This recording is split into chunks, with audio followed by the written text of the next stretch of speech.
I was on the highway to the airport when I realized I had left my blood pressure medication at home. I turned back. I slipped in through the workshop's side door and froze. My own daughter's calm voice was speaking to her husband. Once the deal is done, we'll put him in a care facility far away to get the house. 40 years. Everything I had built, everything I had trusted them with. My heart shattered in utter shock. I didn't step inside. I quietly stepped back to my car and began planning my response. Thank you so much for joining Dad's Revenge Stories today. I appreciate each of you. Let me know in the comments below, where in the world are you watching from? Note this narrative blends dramatized creative elements for entertainment purposes. While characters are coincidental, the life lesson conveyed is very real and useful. The suitcase had been packed since Friday. That was how I always did things: early, methodical, nothing left to chance. 41 years of running a business had wired me that way. My late wife, Carol, used to tease me about it. She would lean against the door frame of our bedroom, arms crossed, that half smile she saved just for me, and say, "Arthur Cole, you'd pack 3 days early for your own funeral." I would tell her she was probably right. She usually was. Carol had been gone for 4 years now. The house in Pasadena was still ours in every way that mattered: her rose bushes along the front fence, her blue ceramic mugs in the cabinet above the coffee maker, her reading glasses still sitting on the nightstand on her side of the bed. I had not moved them. I did not intend to. I loaded the suitcase into the trunk of my car just after 5:30 in the morning. The neighborhood was dead quiet, the way Pasadena only gets in those first gray hours before the heat arrives.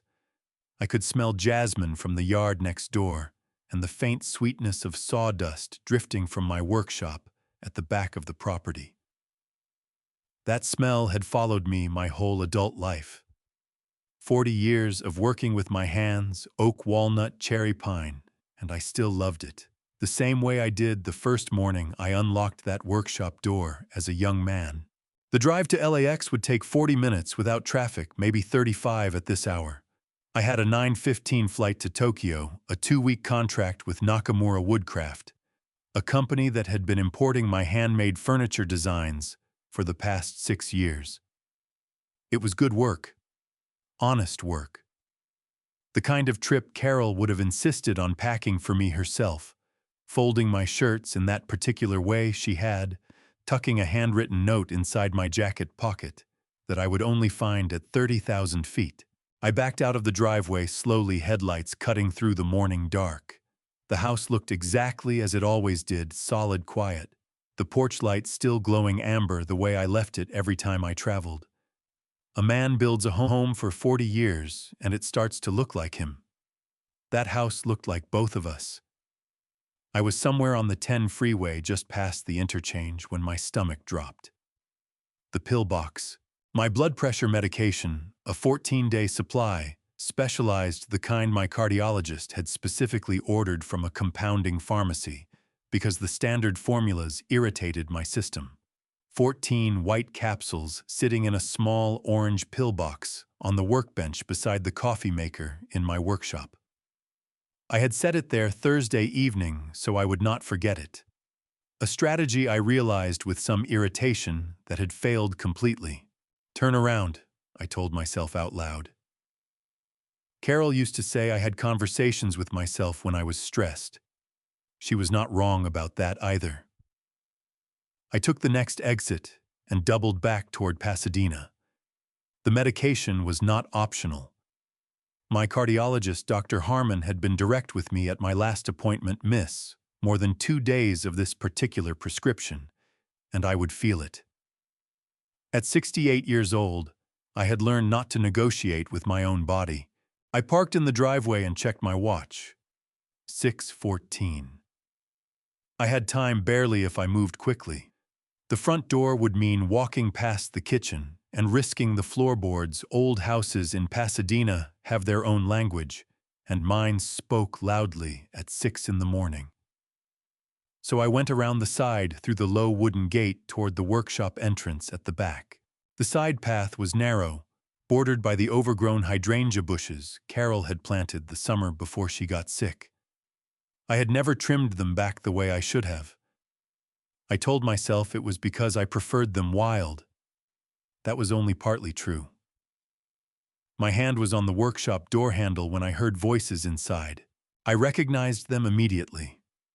A father knows his daughter's voice the way he knows his own heartbeat, even when that voice is saying things he cannot quite believe are coming out of her mouth.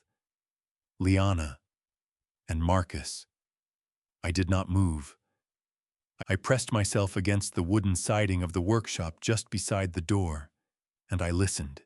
We need to move the safe before he gets back. That was Marcus Lowe, impatient the way he always talked when he thought he was being efficient. The personal seal is in there. Without it, we can't file the transfer documents. I know that. Liana's voice was different than I had ever heard it. Flat, businesslike. The warmth she always performed for me was completely absent, stripped away like paint off old wood. Give me the weekend. He thinks we're just watching the house. 2 weeks is not enough time to clean this up properly, Marcus said. We need him to sign the shareholder transfer when he lands back. 40%. That's what the attorney said. 40% gets us controlling interest. He'll sign it. Liana said it the way you say something you have already decided. I'll tell him it's a restructuring. For tax purposes. He trusts me with the business side. And the house. A pause. I heard the sound of a coffee mug being set down on my workbench. The house goes up as collateral for the business loan, Liana said. Once we have the condo lined up near the Riverside facility, we move him there. The doctors at Sunrise Manor said, he doesn't need a memory care facility. Marcus interrupted, though, not the way a man interrupts when he disagrees. The way a man interrupts when he is impatient with details. He just needs to be somewhere manageable, somewhere he's not in the way. Exactly, Liana said. My hand was still on the door handle. I became aware of it only because my knuckles had gone white. I stood there for a moment that felt much longer than it was. The jasmine smell from next door drifted over the fence. A mockingbird started up somewhere in the olive tree by the back wall, running through its whole catalog of stolen songs. I let go of the door handle. I stepped back from the wall, turned and walked quietly back down the side path toward the driveway. I opened the workshop's exterior storage shelf, the unlocked cabinet on the outside wall, where I kept backup supplies, and found the spare pill box I kept there for exactly this kind of situation. Dr. Harmon had insisted on backups after I forgot my medication on a fishing trip to Oregon 2 summers ago. I carried the pill box to my car. I put it in my jacket pocket. I started the engine. Everything okay, Mr. Cole? My neighbor Harold called from across the street, walking his retriever in the early light. Beautiful morning, Harold, I said. And I drove back toward the freeway. The freeway opened up ahead of me, 3 lanes of empty asphalt rolling west toward the coast, and I drove with both hands on the wheel the way my father taught me when I was 16 years old in a church parking lot in Fresno. Keep both hands on the wheel, Arthur. Whatever else is happening, you keep your hands steady. I kept them steady now. The pill box sat in my jacket pocket, small and solid against my ribs. I was aware of it the way you become aware of something ordinary after it has just saved your life, not dramatic, just present. A small orange plastic box with 14 capsules inside, and the fact that I had forgotten it had sent me back down that side path at exactly the right moment or exactly the wrong one, depending on how you chose to look at it. I was still sorting out how I chose to look at it. The voices kept replaying in my head, with a clarity that surprised me. I had expected them to blur at the edges the way bad news sometimes does when your mind tries to soften it. But every word came back sharp and clean the way wood grain looks after you run a fresh plane across it. We need to move the safe before he gets back. I had bought that safe 22 years ago after we had a break-in on the block, and Carol decided we needed one. It was a good, safe, heavy-gauge steel combination lock, bolted to the concrete floor beneath my workbench. Inside it, I kept the company seal, the original deed to the house, 2 signed copies of my will, and a small envelope containing Carol's engagement ring, which I could not bring myself to put in a bank deposit box because it felt too far away. Liana knew what was in that safe. I had shown her myself 3 years ago when I added her to the business as Assistant Director of Operations. I had wanted her to understand the full picture of what I was trusting her with. I remembered the afternoon clearly, the two of us sitting at the workbench going through every document, every account number, every access code. She had cried a little. She had hugged me and said, "Dad, I won't let you down." I merged onto the 405 and let the memory settle. The thing about betrayal I was learning at 6:20 in the morning on the 405 is that it does not arrive like a wave. It arrives like a slow pressure behind your sternum, building so quietly that by the time you recognize it for what it is, it has already changed the shape of something inside you. I felt it now, not rage, not grief exactly, but something colder and more deliberate than either of those things. I won't let you down. I thought about the exact way Marcus had said it. The house goes up as collateral for the business loan. He had said it without hesitation, without a single catch in his voice, the way a contractor discusses load-bearing walls. Not a family home. Not 40 years of mortgage payments and Sunday morning breakfasts and Carol's rose bushes along the front fence. A line item. Collateral. And then, Liana. Once we have the condo lined up near the Riverside facility, we move him there. Riverside. I knew exactly what was out near Riverside. I had driven past those facilities on the way to see my old friend Pete Garfield 2 years ago, when Pete's wife had been placed in memory care after her diagnosis. Long, low buildings set back from the road. Parking lots full of minivans. The particular kind of quiet that collects around places where people are waiting. I was 68 years old. I still ran 3 miles every Tuesday and Thursday morning. I still designed furniture that sold in 14 countries. Last April, I had installed a new cedar ceiling in the workshop by myself over the course of 4 days, measuring and cutting and fitting every plank without help. He just needs to be somewhere manageable, somewhere he's not in the way. The anger arrived then finally, and it was clean and sharp and clarifying in a way that grief never is. I felt it move through me from my chest to my jaw to my hands on the wheel, and then I breathed out slowly and let it pass the way I had learned to do in the 41 years of running a business, in tough negotiations, in the lean years, in the long months after Carol's diagnosis, when the only thing I could control was how I showed up each morning. Anger is information. Carol used to say that. Don't throw it away. Write it down and figure out what it's telling you. What it was telling me now was this: I had been generous to a fault, and 2 people who called me family had mistaken that generosity for weakness. They had looked at a 68-year-old widower living alone in a house full of woodworking tools and handmade furniture, and a dead woman's reading glasses on the nightstand, and they had seen an opportunity. They were not entirely wrong about the situation. They were entirely wrong about the man. I took the airport exit and followed the signs toward international departures. The terminal came into view, all glass and gray concrete, and the particular controlled chaos of a major airport at 6:45 in the morning. Shuttle buses, luggage carts, families with too many bags and not enough sleep. I found a parking spot in the short-term structure, killed the engine, and sat for a moment in the quiet.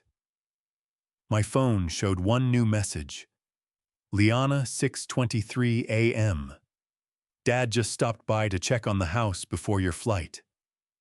Everything looks great here. We'll take good care of things while you're gone. Have a safe trip. We love you so much. I read it twice. The exclamation points. The "we love you so much" arranged as casually as a grocery list. I turned the phone face down on the passenger seat and picked up my carry-on bag from the back seat. Inside the terminal, the check-in line moved efficiently. The woman at the counter smiled and said, "Business or pleasure, sir, I told her.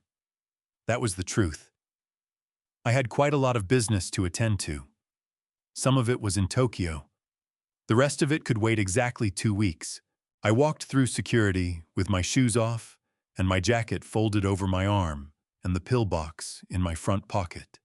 And I did not look back once.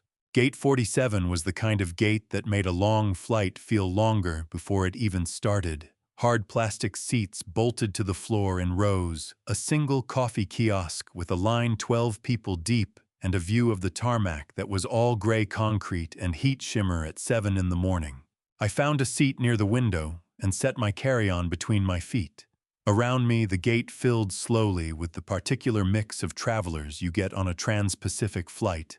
Business people with noise-canceling headphones, already on, families redistributing snacks from overstuffed backpacks, a few college-age kids who had clearly not slept. I watched all of it with the mild detachment of a man whose mind was somewhere else entirely. I ordered a black coffee from the kiosk when the line thinned out and carried it back to my seat. It was not as good as the coffee I made in the workshop every morning, but it was hot, and it gave my hands something to do. My phone was still face down in my jacket pocket. I had not turned it back over since the parking structure. I knew there would be more messages from Liana. She had always been a thorough person. I had to give her that. Whatever she did with attention to detail. I had admired that quality in her for years. It was, I now understood, a quality that worked equally well in either direction. I pulled the phone out not to check messages, but to make one call. Gerald Hatch had been my attorney for 19 years. We had handled the business incorporation together, the deed transfer. When Carol and I refinanced the house in 2009, my will revision, after Carol's diagnosis, and the estate paperwork after she passed. Gerald was 71 years old, sharp as a finish nail and constitutionally incapable of small talk. He answered on the second ring, "Arthur." His voice was the same as always, dry, unhurried, the voice of a man who had heard most things twice already. "You're supposed to be on a plane." "I board in an hour and 40 minutes, I said. "I need 15 of them." "Talk." I told him everything. I kept my voice low and level, facing the window, watching a ground crew vehicle crawl across the tarmac below. I told him about the side path and the workshop door and the voices inside. I told him about the safe, the personal seal, the shareholder transfer documents, the 40%. I told him about Riverside. I did not editorialize. I gave him the facts in the order they had occurred, the way I would present a project estimate to a client, clear, sequenced, nothing wasted. Gerald was quiet for a moment after I finished. Not the quiet of a man who was surprised, the quiet of a man who was thinking carefully before he spoke. "How long has Liana had operational access to the business accounts?" he asked.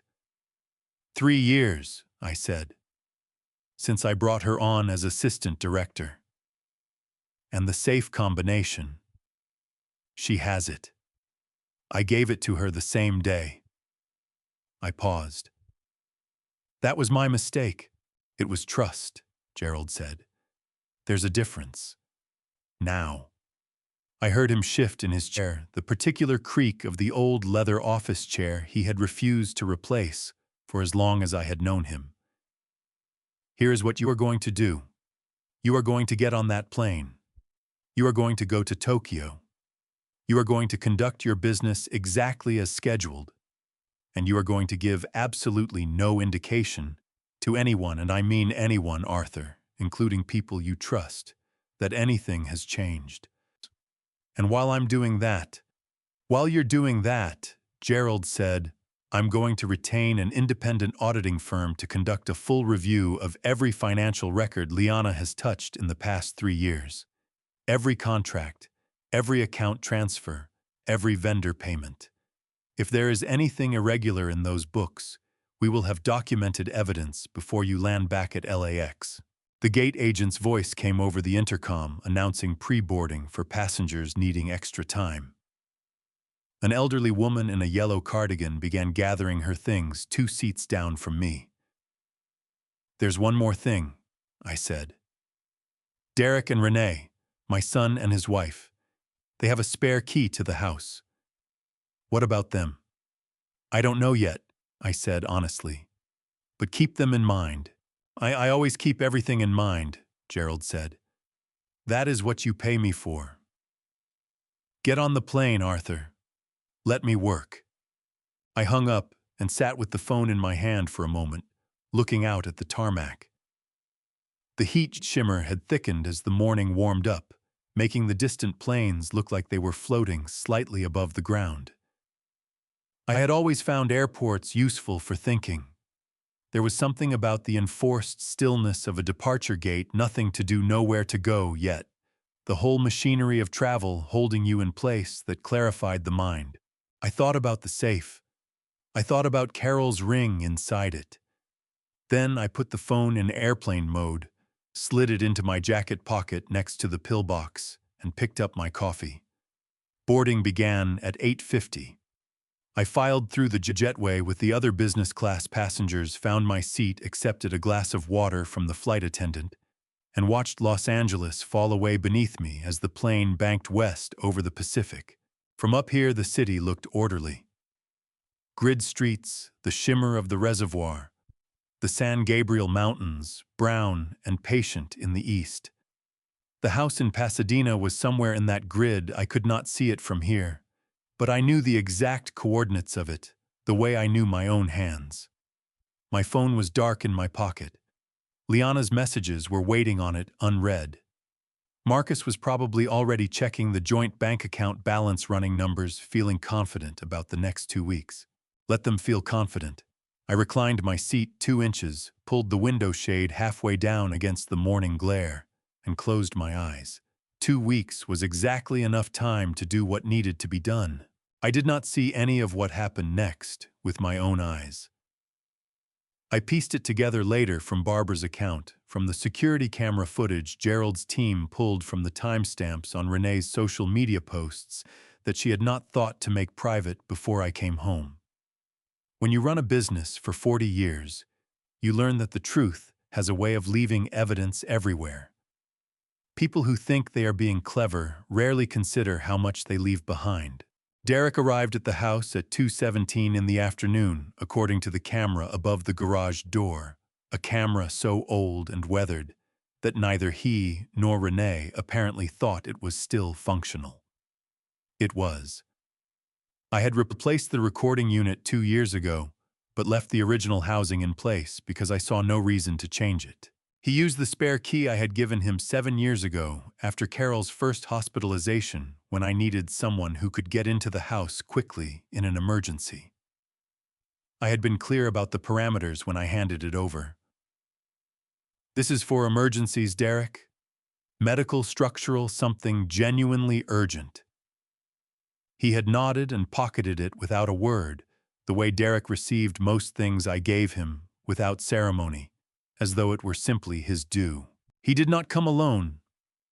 Renee was with him, and they had their car packed. Not packed lightly the way you pack for a few nights watching someone's house. Packed the way you pack when you intend to settle in 2 large rolling suitcases, a box of kitchen items, Renee's vanity organizer, and what appeared from the footage to be a brand new set of throw pillows still in their plastic packaging. Barbara told me later that she had watched them carry things in from across the street, watering her front garden with the hose in her hand, and had felt a creeping unease she could not immediately name. "I almost called you," she said, when she told me the story weeks later over coffee on her porch. "But I thought maybe you'd arranged it. You know how it is, you don't want to be the nosy neighbor." I told her she should have called. she agreed. Inside, according to the camera in the front hallway, another one Renee had not noticed, positioned inside the frame of the smoke detector. Derek went directly to the kitchen and opened the refrigerator. He stood in front of it for a long moment, then turned to Renee and said something I could not make out from the footage. Renee laughed. She set her vanity organizer on Carol's kitchen counter and began unpacking it. They took the guest room. Not the smaller one near the back of the house, which would have been the reasonable choice for two people watching a home as a favor. They took the large guest room at the front, the one with the bay window and the attached bathroom and the walk-in closet that Carol had always called the good room because she kept her good china stored in the closet shelves. I found out about the social media post from Gerald's assistant, who had set up a simple search alert on my name and address as part of the standard protective measures Gerald put in place that week.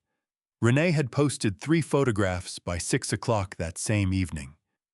The first was a wide shot of the living room, Carol's blue throw blanket arranged decoratively over the arm of the couch, afternoon light coming through the windows at a warm angle. The caption read, "Loving this beautiful Pasadena home. Grateful for family." The second photograph was the backyard, my rose garden, the workshop in the background, the old lemon tree by the fence that Carol had planted from a cutting her mother gave her 30 years ago. The third photograph was a close-up of Carol's blue ceramic mugs arranged on the kitchen counter beside Renee's vanity organizer, as though they had always lived there together. No caption on that one, just a string of heart emojis and a location tag, Pasadena, CA. I was somewhere over the Pacific Ocean when those photographs went up. I did not see them until Gerald's assistant forwarded them to me the following morning with a note that read simply, "Thought you should know." But the photographs were not the thing that made my jaw tighten when I reviewed everything later. The thing that made my jaw tighten was what Barbara heard Renee say to the woman who lived 2 doors down, a retired schoolteacher named Donna, who was friendly with everyone on the block. Renee had been standing in the front yard the evening of that first day talking over the fence, and Barbara had caught pieces of it through her open kitchen window while she was making dinner. "Arthur's been struggling more than people realize," Renee had said, her voice carrying the particular weight of someone sharing a confidence. "Derek and I are worried about him living alone out here. He's been forgetting things, important things. We just want to make sure he's okay." Donna had made sympathetic noises. "It's hard," Renee continued. "You want to respect someone's independence, but at some point you have to ask, is this really the right situation for him anymore? A house this size all by himself." Barbara, standing at her kitchen window with a wooden spoon in her hand, felt the unease she had not been able to name earlier finally crystallize into something specific. She texted me that night, "Hey Arthur, just checking in. Everything okay over there?" Derek and Renee seemed to be getting settled in pretty good. I was asleep in my Tokyo hotel room when the message arrived. I read it the next morning over green tea and rice, sitting at the small desk by the window with Shinjuku spread out 12 floors below me, and I felt something move through my chest that I can only describe as a door closing. Not slamming, just closing quietly and with finality, the way a well-built door closes when you pull it shut with intention. I typed back, "Thanks, Barbara. Everything is fine. I'll be in touch soon." Then I set the phone down, looked out at Tokyo in the morning light, and thought about the spare key I had handed my son 7 years ago in good faith. I thought about how I was going to get it back. The first chair took me 11 days to build. I remember it clearly because Carol kept a record of everything in those years, a small green notebook she called her house journal, where she wrote down dates and costs and what the weather was like on the day we planted the lemon tree, or the day we refinished the back porch. She wrote down November 14th through the 24th, and next to it she wrote Arthur building the walnut chair. "Won't let me in the workshop. Says it has to be right." It had to be right. because it was the first piece I had ever built purely for the making of it. Not for a client, not for a commission, not for a price. I had been running Cole Woodcraft for 12 years at that point, building custom furniture for restaurants and hotels and private clients across Southern California. And somewhere in that 12 years, the joy of the thing had gotten buried under the weight of the business of it. The chair was me digging it back out. I used black walnut from a single plank I had been holding for 2 years, waiting for the right project. Mortise and tenon joinery, throughout no metal fasteners, hand-carved backsplats, in a pattern Carol had sketched on a napkin at breakfast one morning without knowing I would use it. The seat was shaped for comfort rather than aesthetics, slightly curved, sanded through 6 grits until the wood felt like warm skin under your hand. Carol cried when she saw it. Not the polite, appreciative kind of crying. The other kind, sudden and involuntary, the kind that surprises even the person doing it. She stood in the workshop doorway with both hands pressed over her mouth and tears running freely down her face, and she said, "Arthur, that's the most beautiful thing I've ever seen you make." Over the next 20 years, I made 5 more, each one slightly different. Different wood, different joinery details, different carved patterns, though they all shared Carol's original napkin sketch as their starting point. They lived in the workshop, arranged along the far wall beneath the high windows, where the morning light hit them in a way that showed the grain at its best. I had turned down 3 separate offers to buy them over the years. A hotel developer in Pasadena had offered me $8,000 for the set in 2019. I had thanked him and shown him the door. I was in my Tokyo hotel room on the morning of August 5th, sitting at the desk, with green tea going cold beside me, when I opened Facebook Marketplace to check current resale prices on a specific type of handplane I was considering purchasing from a Japanese toolmaker. I did that, occasionally tracked the secondary market on quality tools to calibrate fair pricing. The chairs appeared in my search results because Renee had tagged the listing with the words, "Handmade Walnut Furniture, Pasadena, California," and the algorithm served it to me with the dispassion of a machine that does not understand what it is handling. 6 photographs. All 6 chairs arranged in 2 rows of 3 in my own workshop, photographed in the same morning light I had spent 20 years watching movie across that wood. The listing price was $1,200 for all 6. The listing had been posted the previous afternoon. 3 of the 6 photographs had been taken from angles that showed the carved back splats Carol's napkin pattern rendered in wood for sale for $200 a chair. I stared at the screen for a long time.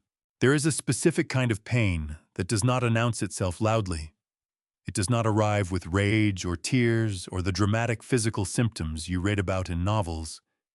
It arrives quietly in the chest, and it sits there with the patient weight of something that intends to stay. I felt it now pressing against my ribs from the inside as I looked at those photographs on a hotel room desk in Tokyo, with green tea going cold beside me and Shinjuku waking up outside my window. I thought about Carol's hands sketching that pattern on a napkin. I thought about 11 days in this workshop in November, the smell of walnut shavings and linseed oil, the sound of the handplane moving with the grain. I thought about her face in the workshop doorway. Then I thought about Renee's hands taking those photographs. My phone buzzed. "Barbara." "Hey Arthur, quick question. Did you sell some of your workshop furniture? I saw a listing online and thought it looked like your pieces. Just wanted to make sure everything was okay." I set the phone face up on the desk and looked at it. Then I picked up the hotel room telephone, the landline which could not be traced to my cell number, and called Gerald's office. His assistant answered. "Mr. Hatch's office." "This is Arthur Cole," I said. "I need Gerald on the phone in the next 10 minutes. Tell him it's urgent and tell him to add something to the list we discussed yesterday." My daughter-in-law has been selling my personal property out of my workshop without my knowledge or consent. I kept my voice level and clear. I need the dollar amount documented, and I need the listing preserved before it comes down. Screenshots, timestamps, everything. I'll get him right now, Mr. Cole. I hung up the landline and picked up my cell phone. I texted Barbara back, thanks for the heads up.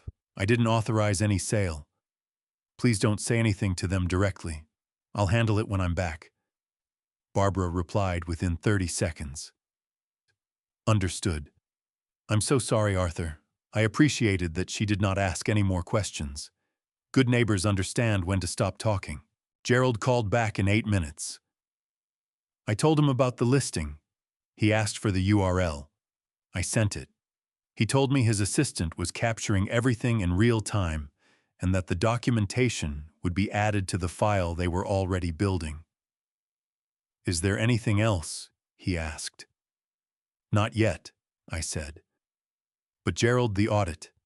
I need you to prioritize it. Whatever is in those business accounts I want to know before I land back at LAX. We started yesterday, he said. Arthur, are you all right? I looked out the window at Tokyo spread below me, all that ordered light and distance. I will be, I said. Call me when you have something. I hung up, pushed the cold tea aside, and opened my laptop.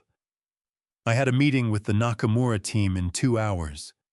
I was going to be fully present for it the way I had always been fully present for every piece of work I had ever done.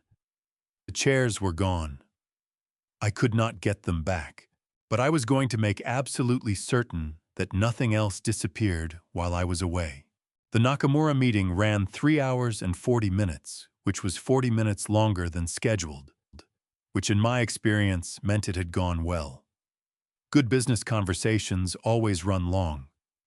The Nakamura team wanted to expand the import arrangement to include my workshop's smaller decorative pieces, wall panels, serving boards, small accent tables, and we had spent the extra 40 minutes going through specifications and lead times with the kind of careful attention that serious people bring to serious work. I walked back to the hotel in the early evening, through streets that smelled like grilled meat and rain-damp concrete, and felt for the first time since that morning on the side path in Pasadena something close to normal. Work did that. It always had. 41 years of it, and the particular focus that good work demanded, had never once failed to temporarily displace whatever else was pressing on me. Temporarily was the operative word. Gerald called at 7:43 in the evening Tokyo time.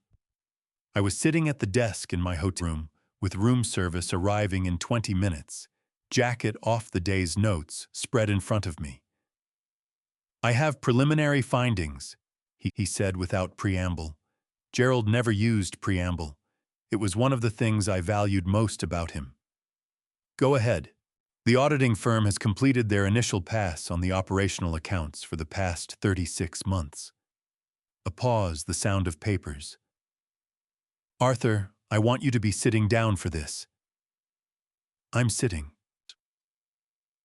$47,230, Gerald said. That is the conservative estimate of funds that were redirected from Cole Woodcraft operating accounts to a third-party vendor account that the audit firm has now identified as being registered to Marcus Brady's holding company. I said nothing for a moment. I had suspected something. I had not suspected the scale of it. 36 months, I said. 36 months, Gerald confirmed. It was done carefully. Small transfers, irregular amounts routed through legitimate-looking vendor payments for services that were either grossly overpriced or never actually rendered. Graphic design services, consulting fees, equipment maintenance contracts. Another pause. Whoever set this up understood accounting well enough to make it look routine on a surface review. It would have taken a dedicated audit to find it, which is exactly what we did. I looked out the window at Tokyo in the evening. All that light layer upon layer of it, the city going about its business with tremendous industry and zero interest in my particular situation. Liana set it up, I said. It was not a question. The accounts were created and managed under her operational access credentials. Gerald said carefully. The audit establishes the what and the how. The why and the who are matters for subsequent proceedings if you choose to pursue them. What I can tell you is that the documentation is solid. All right. I pressed 2 fingers against the bridge of my nose and breathed out slowly. What else? Derek. Gerald's voice shifted slightly, a careful, deliberate shift, the way a good attorney moves when he is about to deliver something he knows will land hard. His credit applications. We ran the standard credit monitoring check on your address as part of the asset protection review. In the past 10 days, 2 credit card applications have been submitted using your Pasadena address as the applicant's current residential address. He used my address as his current residence, which technically he can argue is accurate given that he is currently staying there. However, the intent appears to be to establish a residential history at your address for lending purposes, and we have flagged this with all 3 major credit bureaus, Experian, Equifax, and TransUnion. I have filed a credit freeze on your behalf, which means no new credit accounts can be opened using your personal information or address without your direct authorization. The freeze is immediate and costs nothing to maintain. Good, I said. Oh, there is one more thing. Gerald paused again, and this time the pause was different, less procedural, more human. The board meeting. I have drafted the formal notice of an emergency shareholder meeting citing a material financial irregularity requiring board review. Under the company bylaws, emergency sessions require 10 business days' notice. I am prepared to send the notices tonight, which puts us at August 22nd for the meeting date. That gives you 3 days after your return flight to prepare. I thought about Liana walking into that boardroom. The confidence she would carry in with her, the carefully prepared documents, Marcus waiting in the parking lot with his phone. I thought about what her face would look like when I set the audit report on the table, instead of signing what she put in front of me.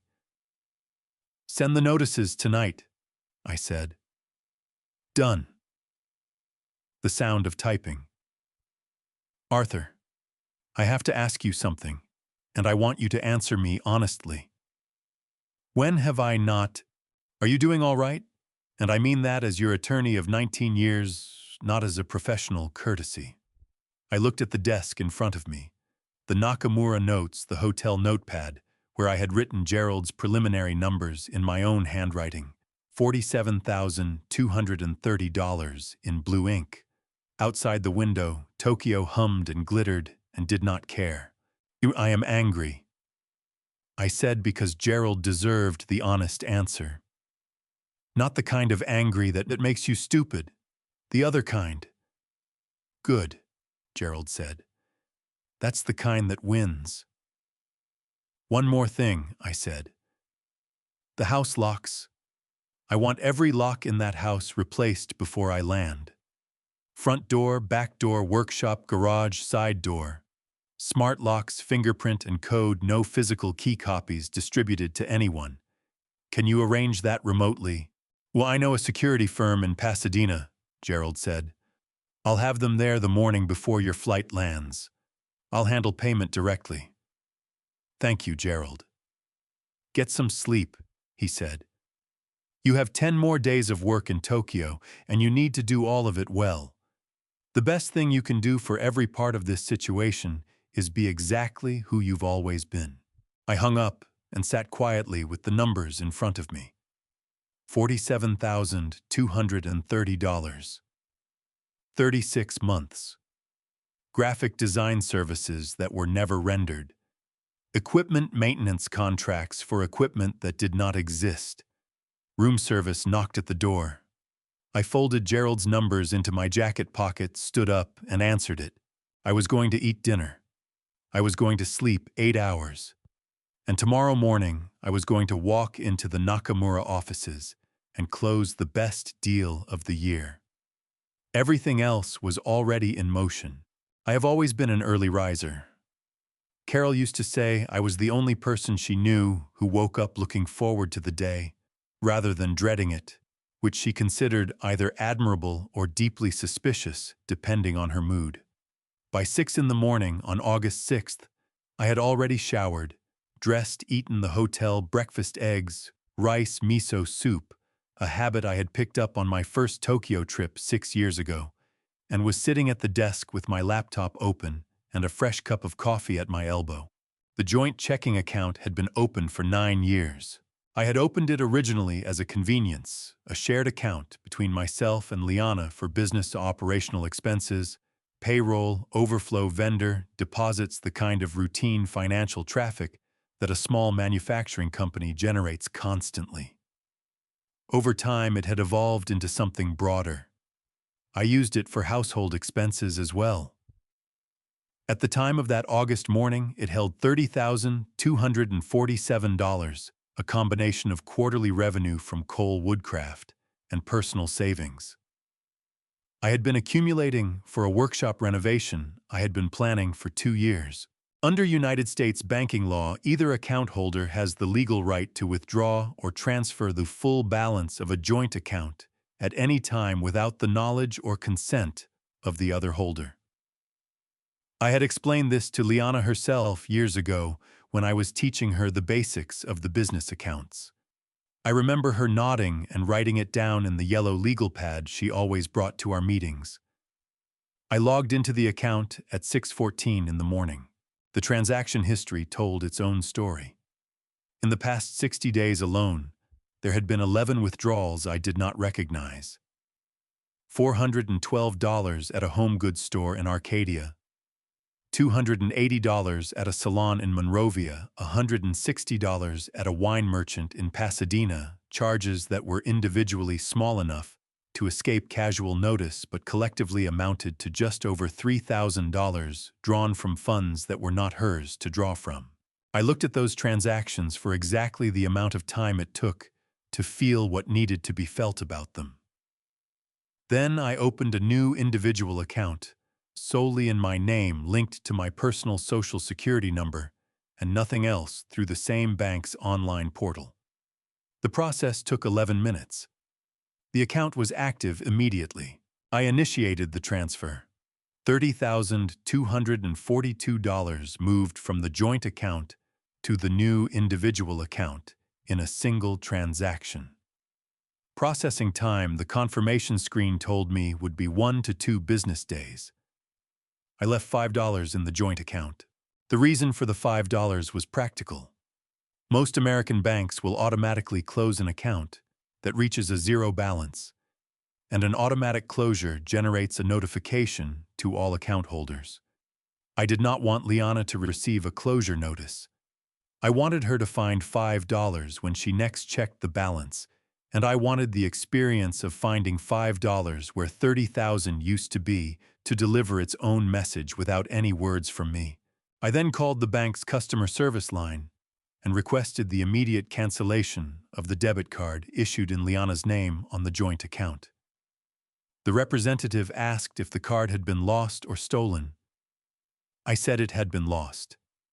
That was close enough to the truth. I closed the laptop, picked up my coffee, and sat for a moment in the quiet of the hotel room. I thought about Marcus. Marcus Brady was a man who moved through the world on confidence and momentum. Two qualities that served him well when things were going his way, and catastrophically exposed him when they were not. I had watched him for 8 years, ever since Liana brought him home for Thanksgiving, the year they started dating, and I had cataloged him the way I cataloged wood, its strengths, its weaknesses, where it was likely to split under pressure. Marcus would check the account that day. He was checking it regularly. I had no doubt about that, the way a man checks something he is planning to take. And when he checked it, he would find $5. I learned what happened next from Liana herself. During one of the confrontations that came later, when she was angry enough to stop performing and start telling me things she had not meant to tell me, she filled in the details with the furious specificity of someone who cannot stop replaying a humiliating memory. Marcus had driven to a commercial real estate office in Glendale that morning to put down a deposit on a new office space for the expansion. He had been planning the expansion he intended to fund with the money he expected to control after the shareholder transfer went through. He had dressed well for it. He had arrived confident. He had handed over the business debit card linked to the joint account with the ease of a man who has never been told no by a machine. The terminal processed for 4 seconds. Then the screen read, "Transaction declined." Marcus stared at it. He asked the receptionist to run it again. She did with the careful patience of someone who had seen this particular situation many times before and had learned not to make eye contact during it.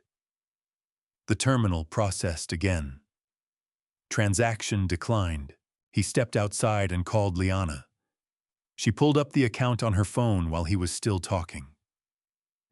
The silence on her end of the line, she told me later, though she used different words and a very different tone, lasted approximately 4 seconds before she said in a voice stripped of everything except disbelief, "There's $5 in here."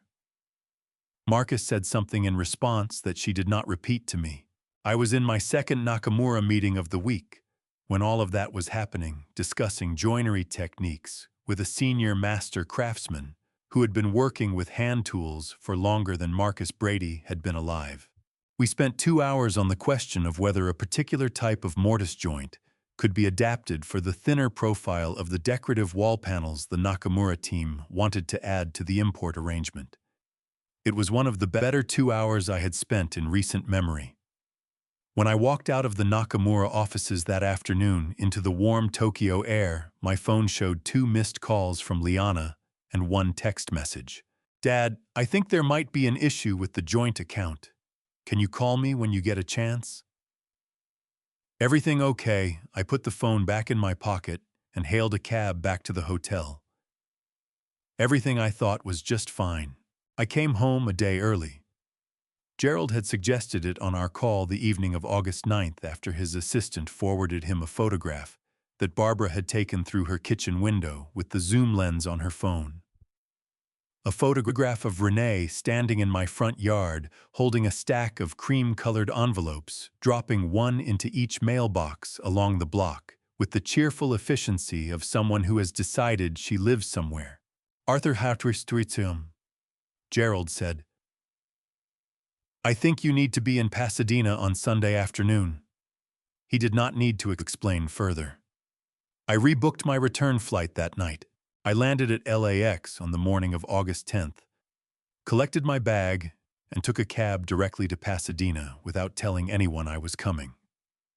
I did not turn my phone off airplane mode until I was in the cab, and when I did, I found 11 unread messages. 4 from Liana about the bank account, 3 from Derek about nothing in particular, and 1 from Barbara that read simply, "Renee sent invitations to a family check-in meeting. At your house. Sunday at 3. I thought you should know. I'm so sorry." I texted Barbara back, "Don't be sorry. What time is it now?" She replied, 12:40. They've been setting up since 11. Setting up. The phrase landed with a specific weight. I asked the driver to stop at a diner 2 blocks from the house. I ordered coffee and eggs and sat in a corner booth for an hour reviewing everything Gerald had sent me. The audit documents, the credit bureau confirmations, the camera footage, timestamps from the past week. I read through all of it with the focused attention I give to a complex set of blueprints, noting where the joints were weak, where the structure would fail under pressure. At 2:50 in the afternoon, I paid my check, picked up my suitcase, and walked the 2 blocks home. The living room, when I came through the front door quietly, was arranged in a way I did not recognize. Renee had moved Carol's furniture. The armchairs that normally faced the fireplace had been repositioned into a semicircle. A folding table near the window held a coffee urn, paper cups, and a plate of store-bought cookies arranged on one of Carol's good serving platters, the blue-rimmed one she had received as a wedding gift and used only for company she wanted to impress. 7 people were seated in the semicircle. My sister-in-law Patricia, who was 73 and had driven in from Claremont. My cousin Raymond and his wife. 2 neighbors I recognized from the block. And Donna, the retired schoolteacher, from 2 doors down, holding a paper cup and looking faintly uncertain the way people look when they have arrived somewhere and begun to suspect they may have made a mistake. Derek stood near the window. He was wearing a collared shirt, which for Derek represented significant effort. Renee stood at the front of the semicircle in a cream-colored blouse holding a manila folder, speaking in the measured, empathetic tone of a woman who has rehearsed this presentation carefully. "The thing is," she was saying as I stepped into the doorway, "we all love Arthur. That's why we're here. And loving someone sometimes means having hard conversations about what's best for them even when it's uncomfortable." Patricia was nodding slowly. Raymond's wife had her hands folded in her lap. "Dad has been forgetting things," Derek said from the window, his voice carrying the practiced gravity of someone reading from an internal script. "Important things. His medication. Appointments. We've noticed it getting worse over the past year." "We've had a document prepared," Renee said, opening the manila folder. "It's a standard durable power of attorney for asset management. It simply means that if Arthur ever reaches a point where he can't make financial decisions independently, there's a structure in place to protect him. We just need a few family members to witness the signing when he returns." She set the document on the folding table beside Carol's blue-rimmed platter. Patricia leaned forward to look at it. Raymond picked up his paper cup. I stepped fully into the room. The effect was immediate and complete. Renee's head came up first. The color left her face in a single visible wave, the way color leaves a piece of wood when you sand through the finish coat to bare grain underneath. Derek straightened against the window as though someone had attached a wire to the back of his collar and pulled. Patricia turned in her chair, saw me, and broke into a smile of genuine relief, so broad it told me everything I needed to know about how the previous 40 minutes had felt to her. "Arthur," she said, standing up. "Patricia." I crossed to her, took both her hands, kissed her cheek. Then I straightened and looked around the room at each face in turn. Raymond, his wife, the neighbor's Donna, who was gripping her paper cup with both hands and staring at me with the expression of someone watching a situation resolve itself in an unexpected but deeply satisfying direction. "Thank you all for coming," I said, and I meant it without irony. "I apologize for not being here to greet you properly. I came back a day early from Tokyo.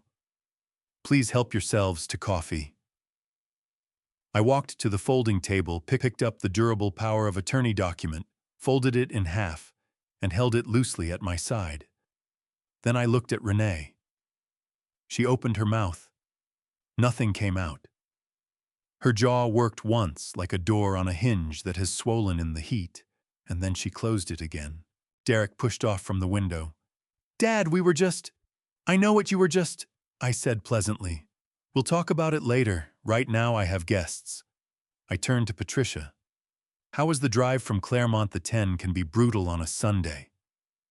Patricia let out a breath that had been waiting for some time and said, "Not bad, actually. The traffic cleared up around Pomona." Renee reached for the manila folder. I noticed but did not comment on it. Donna set her paper cup down on the folding table, stood up, and said, "Arthur, it's very good to see you. I think I'll head home now." She looked at me with a steadiness that communicated without words, that she understood exactly what she had nearly participated in and intended to spend some time thinking about it. "Thank you for coming, Donna," I said.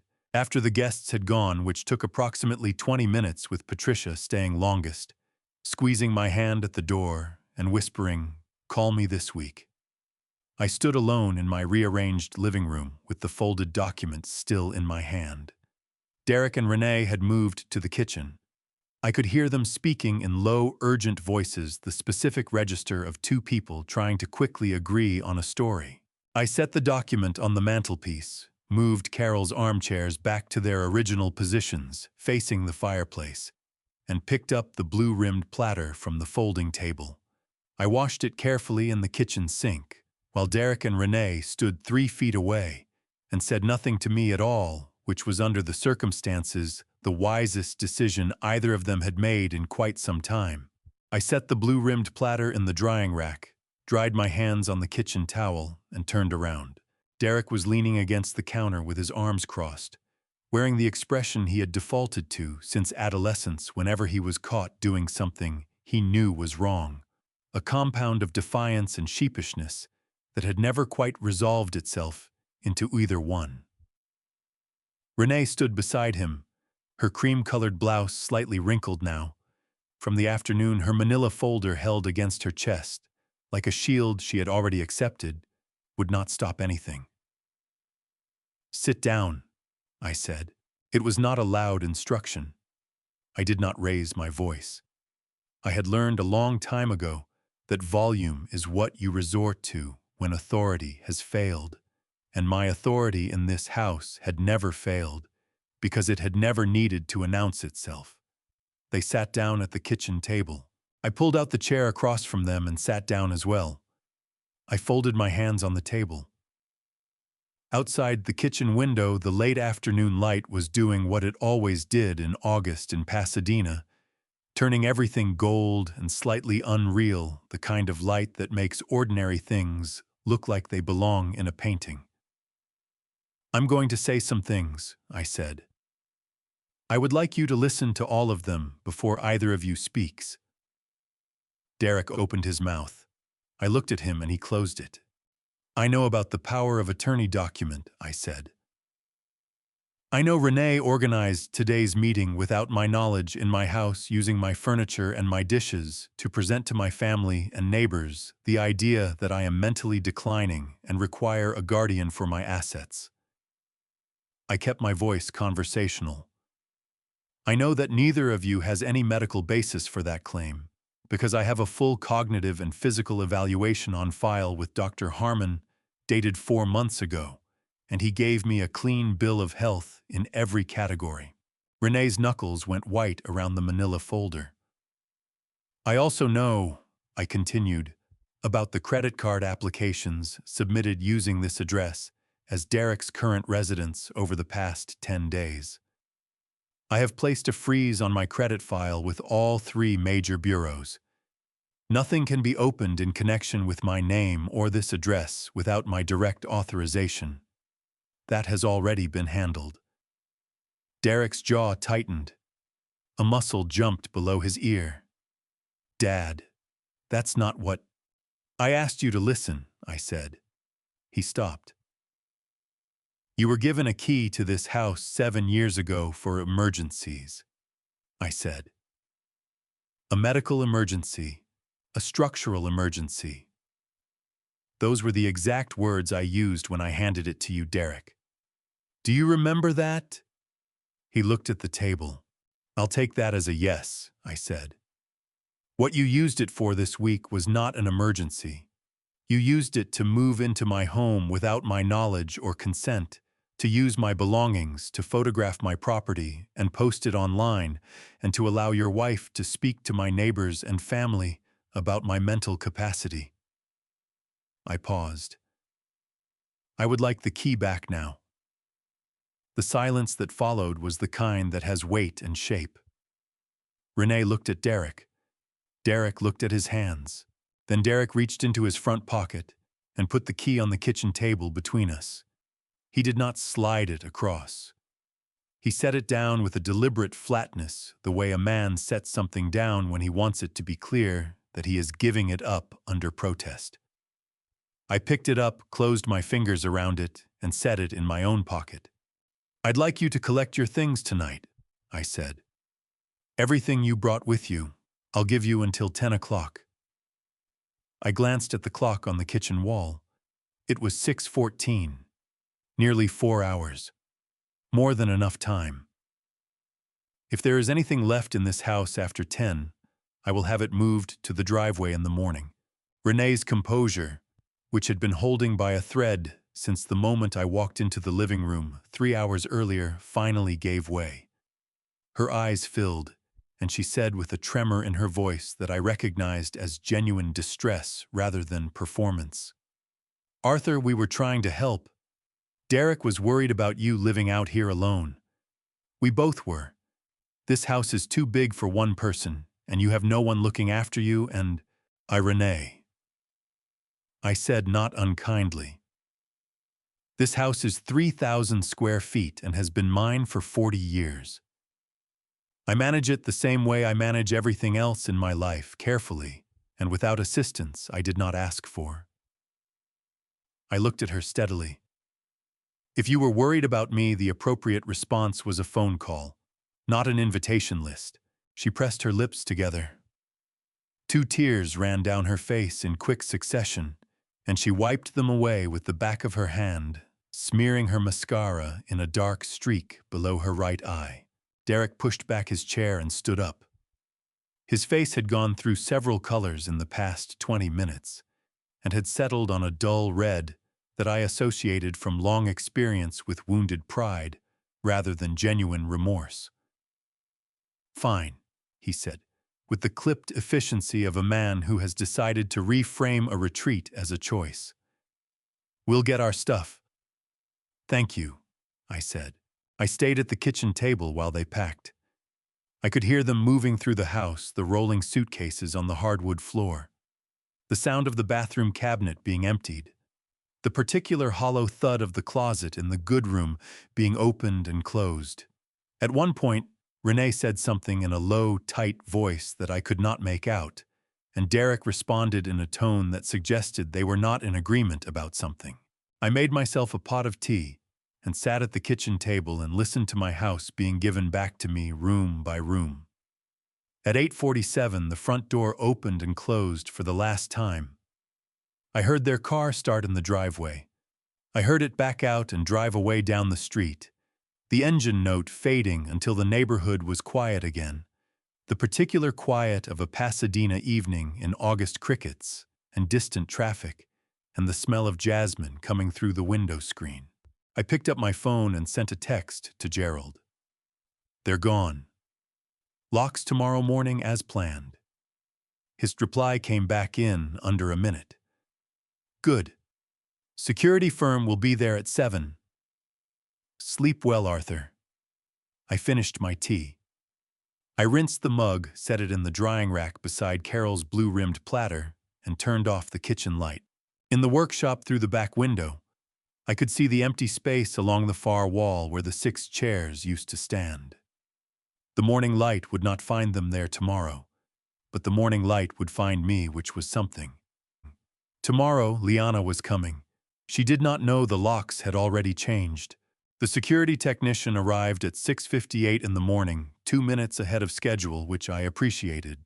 His name was Paul, according to the embroidered patch on his shirt, and he worked with the quiet competence of someone who had replaced a great many locks for a great many reasons and had long since stopped being curious about any of them. He assessed all 4 entry points: front door, back door, workshop, garage, side door, made a few notes on his tablet, and told me he could have everything installed and calibrated by 9:30. I made coffee and left him to it. The new locks were smart locks, fingerprint recognition, primary 6-digit code backup, no physical key mechanism at all. Paul walked me through the setup for each one, registering my right thumb and index finger on both hands, setting a master code that existed only in my memory, and demonstrating the way the deadbolt engaged with a sound that was entirely different from the old locks. Solid. Final. A sound like a decision being made. Anyone else need to be registered? Paul asked, stylus hovering over his tablet. No, I said. He nodded without reaction, made a note, and moved on to the workshop door. I was sitting at the kitchen table with my second cup of coffee at 9:47 when Liana's car turned into the driveway. I had been expecting her. She had called twice the previous evening, once at 9:15 and once at 10:40, and I had let both calls go to voicemail. The messages she left were careful, measured, stripped of the urgency that I knew was underneath them. The first one said she just wanted to check in and make sure I'd gotten home safely. The second said she'd swing by in the morning with coffee, that she'd been thinking about the bank account situation and wanted to talk it through calmly. The coffee was a detail I noted. Liana only brought coffee when she wanted something. It was a habit she had developed in her 20s, arriving with a tray of drinks from the good cafe on Colorado Boulevard, as a kind of social down payment, a gesture of warmth deployed in advance of a request. Carol had noticed it years before I did. She mentioned it to me once gently, the way Carol mentioned most things she observed about our children, not as a criticism, just as information. I stayed at the kitchen table. I did not go to the window.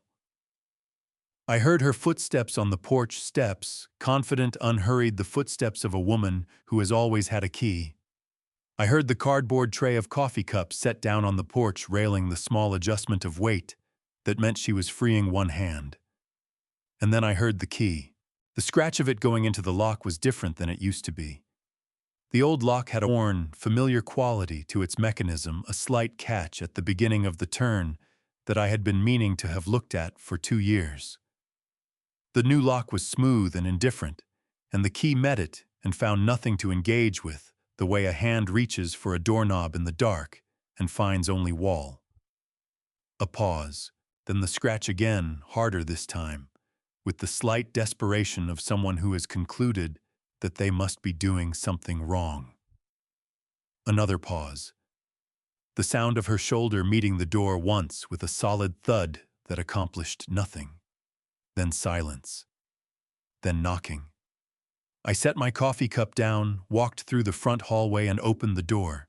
Liana stood in the frame with one coffee cup extended toward me, and the cardboard tray balanced in her other hand. She was dressed well. She was always dressed well, even on mornings when she was performing casualness, and her expression was doing several things at once, cycling through surprise and confusion, and a third thing I recognized as the rapid recalibration of someone whose plan has encountered an unexpected variable. Dad. She let out a short breath. Your lock, my key didn't work. The locks are new, I said. She blinked. When did you? This morning. Why didn't you tell me? The recalibration was still happening behind her eyes, fast and visible. I would have come by yesterday. You could have given me a new one. I didn't give anyone a new one, Liana. She absorbed that. I watched her process it the way I had watched her process difficult information her whole life, the slight compression of her lips, the small lift of her chin that meant she was shifting to a different approach. That doesn't make any sense, she said, with a lightness in her voice that cost her something to produce. I've had a key to this house since I was 17 years old. What if there's an emergency? What if something happens to you and I need to get in? So if something happens to me? I said, you call 911 and they have ways of getting into houses. That's what they're trained for. That's not... She stopped, tried again. I'm your daughter. I know who you are, I said. I reached out and took the coffee she was still holding extended toward me. It was from the good cafe on Colorado Boulevard. I noted the expensive one, the one she brought when she wanted something significant. A latte by the weight of it, with the extra shot I preferred. She had remembered. She always remembered the details. That was the thing about Liana. She was genuinely attentive, genuinely thoughtful, and she had taken those qualities and built them into instruments of leverage so gradually that I was not sure she was fully aware of how completely the transformation had occurred. Thank you for the coffee, I said. Dad, call before you come next time, I said. I'll let you know if I'm available. I stepped back from the doorway.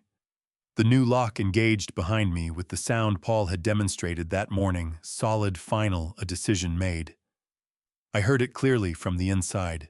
I heard Liana's footsteps on the porch for a moment after that. Not leaving, just standing. Then her voice lower now, not performing anything, just tired. Marcus is going to want to talk to you.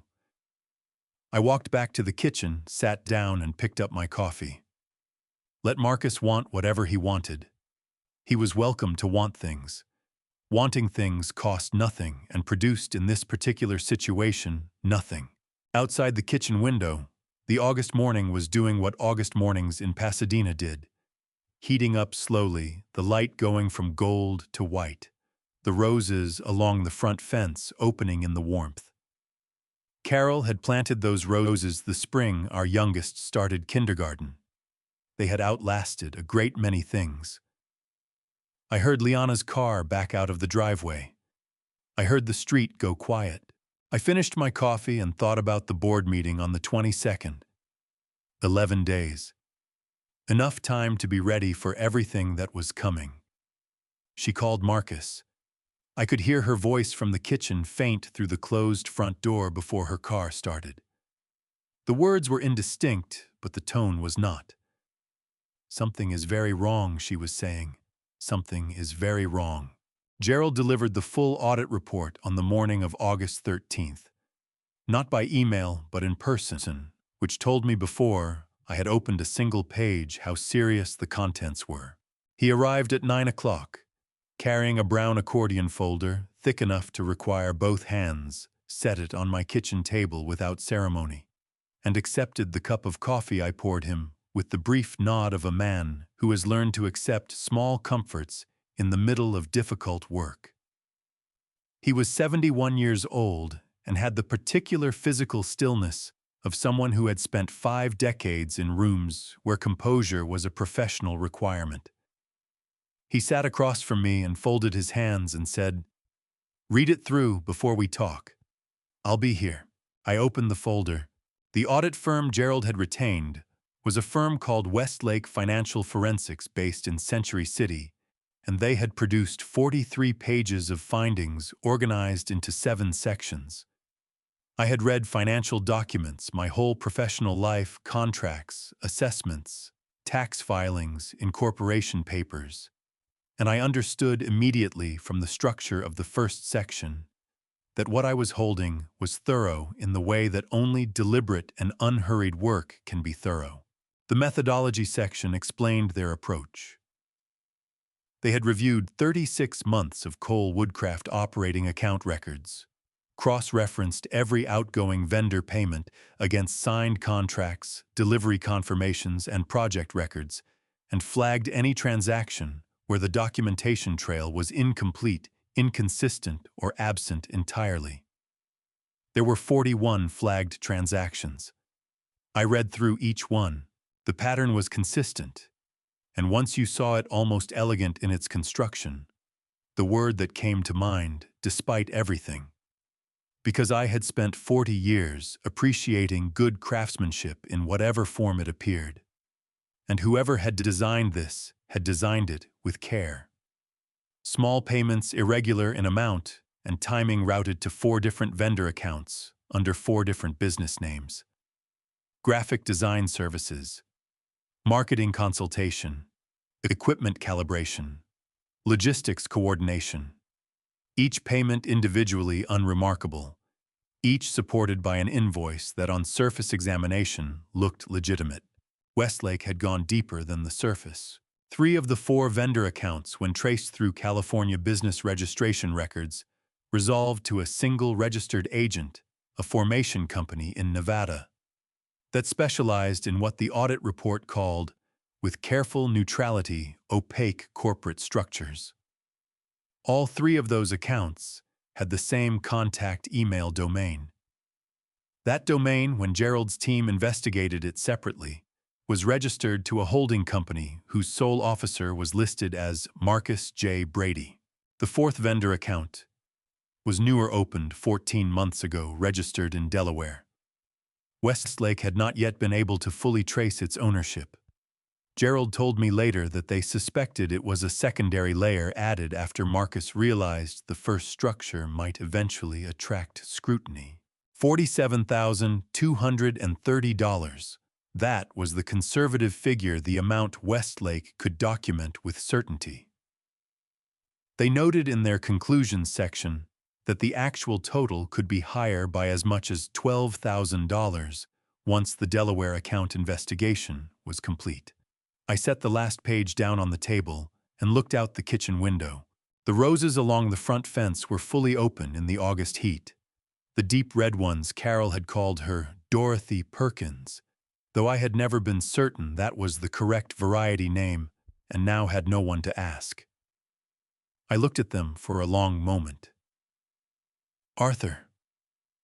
Gerald's voice was quiet. 36 months? I said. Yes. She was sitting in those board meetings with me, I said.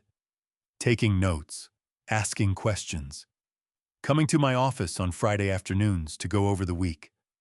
I pressed 2 fingers against my sternum where the pressure had been living since the morning on the side path. She brought me lunch sometimes, from that sandwich place on Lake Avenue I like. Gerald said nothing. He understood that this was not the moment for legal analysis.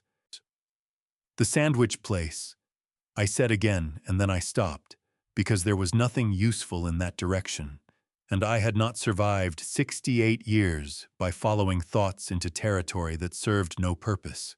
I picked up the last page again and looked at the conclusions section. Westlake had been precise and restrained in their language, as forensic accountants are trained to be. They documented what the records showed and confined themselves to what the records showed, leaving interpretation to others. But the final paragraph contained a sentence that I read 3 times. The pattern of transactions reviewed suggests a level of operational familiarity with Cole Woodcraft's internal accounting processes that would be consistent with access at the managerial or executive level. Liana had set up the accounting system herself 3 years ago when I brought her on. She had recommended the software, configured the vendor payment workflow, trained the part-time bookkeeper. I had let her because she was good at it and because I trusted her.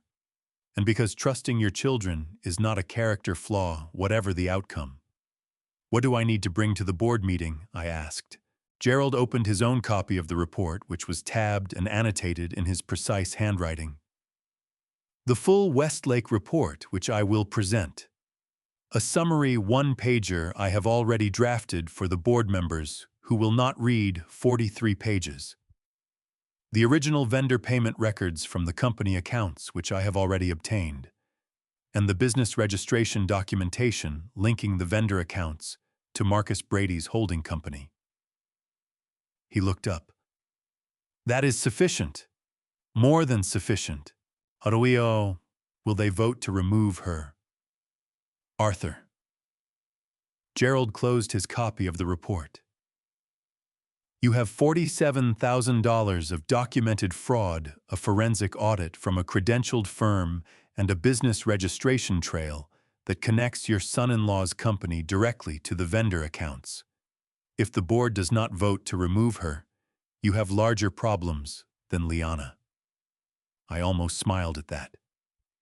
Fair enough. There is one more thing. Gerald reached into the breast pocket of his jacket and produced a single folded sheet of paper. Liana called my office yesterday afternoon. She asked to speak with me directly. I looked at the folded sheet. What did she want? She wanted to know if I was working with you. Gerald unfolded the sheet, his own handwritten notes from the call I could see, organized in his characteristic outline format. I told her that as your attorney of record, I was not in a position to discuss the nature or scope of my work on your behalf. How did she take that? She was quiet for approximately 4 seconds, Gerald said. Then she thanked me and hung up, He refolded the sheet and returned it to his pocket. She knows something is coming. She does not know what or how much. I nodded slowly. Outside, a mockingbird landed on the fence post nearest the Dorothy Perkins roses and began working through its repertoire with the relentless optimism that mockingbirds bring to everything. Carol had loved mockingbirds. She said they were the only creatures she knew who genuinely believed that if you tried enough variations, you would eventually find the one that worked. I picked up my coffee, which had gone cold, while I read and drank it anyway. 9 days until the board meeting. I had everything I needed. Before we get to the board meeting confrontation, drop the word justice in the comments right now, so I know you're still with me. A quick note, this section includes dramatized elements for storytelling. Feel free to adjust as needed. The Cole Woodcraft Board of Directors met in the conference room on the second floor of our Pasadena office building, the same room where I had held every significant meeting of the past 22 years, the incorporation meeting in 2003, the expansion planning sessions in 2011, the difficult quarter reviews in 2016 when the commercial furniture market softened and I had to make hard decisions about staffing. The room had a long oak table that I had built myself the year we moved into the building, 8 chairs, a whiteboard along the south wall, and a window that looked out over a parking structure, and beyond it, a sliver of the San Gabriel Mountains. I arrived at 8:30, 45 minutes before the scheduled start time. Gerald was already there, his copy of the Westlake report open on the table in front of him, a second copy prepared for each board member in manila envelopes stacked neatly at his right hand. He looked up when I came in, assessed me the way he always did, quickly and completely, the way a doctor looks at a patient, before asking how they are, and said, "You look rested." "I slept well," I said. That was true. I had slept 8 hours, eaten a full breakfast, and driven to the office with the radio on. The other board members arrived between 8:45 and 9, 4 of them, all people I had known for years. All people who had been receiving the same quarterly reports and sitting in the same chairs for long enough that they understood the company's operations at a level that would allow them to recognize what they were looking at when Gerald presented the audit findings. Liana arrived at 9:02, 2 minutes after the scheduled start, which was not like her. She was precise about time. The 2 minutes told me something had happened between when she left her house and when she walked through the conference room door, a phone call, a conversation with Marcus in the parking lot, something that had cost her 2 minutes and left a trace of it in the set of her shoulders. Marcus was not with her. He had no official role in the company, no seat at this table. He would be in the parking lot or in a cafe nearby waiting for her to call him. Liana set her bag down, took her usual seat to my left, where she had always sat, and placed a manila folder of her own on the table in front of her. She was dressed in the dark blue blazer she wore to meetings she considered important. She'd had Carol's eyes, I noticed, not for the first time, but with the particular sharpness that difficult mornings sometimes produce. The same shape, the same darkness. It had always been the feature that moved me most when I looked at her. I looked away and opened my notepad. Gerald called the meeting to order at 9:05. He moved through the preliminary items, minutes from the previous meeting, financial summary for the quarter, with the efficient brevity of someone clearing the table before the main meal. The board members listened and nodded. Liana's pen moved across her notepad. Everything looked exactly like every other board meeting that had taken place in this room for 22 years. Then Gerald said, "We'll move now to the primary agenda item, the reason for calling this emergency session." Liana looked up. Cole Woodcraft retained Westlake Financial Forensics on August 5th to conduct an independent audit of the company's operational accounts for the 36-month period ending July 31st of this year. Gerald's voice was even and unhurried, the voice of a man reading from a document he could recite from memory, but chose to read from precisely because precision mattered. The audit is complete. I will summarize the findings and distribute the full report. He slid a manila envelope to each board member. He did not slide one to Liana, she noticed. Her pen stopped moving. The audit identified 41 transactions totaling $47,230 that were routed from Cole Woodcraft operating accounts to vendor accounts that Westlake has determined to be fictitious. Gerald opened his own copy of the report. The vendor accounts were registered under 4 different business names across 2 states. 3 of those accounts have been traced through California and Nevada business registration records to a holding company whose sole registered officer is Marcus James Brady. The room was very still. One of the board members, a man named Howard, who had been with the company since 2008, set his envelope down on the table without opening it and looked at Liana. Liana's face had gone the color of the whiteboard behind her. Her pen was in her hand, but she had stopped pretending to write. She was looking at Gerald with an expression I had never seen on her face before. Not anger, not fear exactly, but the specific blankness of someone whose prepared responses have all become simultaneously useless. The transactions were initiated under the operational access credentials of Cole Woodcraft's Assistant Director of Operations. Gerald continued, over a period of 36 months. The methodology suggests familiarity with the company's internal accounting workflow at an administrative level. Howard said quietly, Arthur. I know, I said. The silence that followed lasted approximately 4 seconds. Then one of the other board members, Margaret, who had joined the board in 2015 and had the methodical disposition of the CPA she had been before she retired, said, I'd like to make a motion. The chair recognizes Margaret, Gerald said. I move that the board immediately terminate the employment and operational access of the Assistant Director of Operations, pending full review of the audit findings and determination of appropriate civil remedy. Margaret's voice was steady and without drama. I further move that the board authorize legal counsel to pursue recovery of the documented amount through whatever civil mechanism counsel deems most appropriate. Second, said Howard. Gerald looked around the table. All in favor. 4 hands. I did not vote. As founder and majority shareholder, I had recused myself from the vote on the advice of Gerald, who had explained that a clean board decision without my vote carried more legal weight in any subsequent civil proceeding. I did not need to vote. The math was clear. Liana pushed back her chair.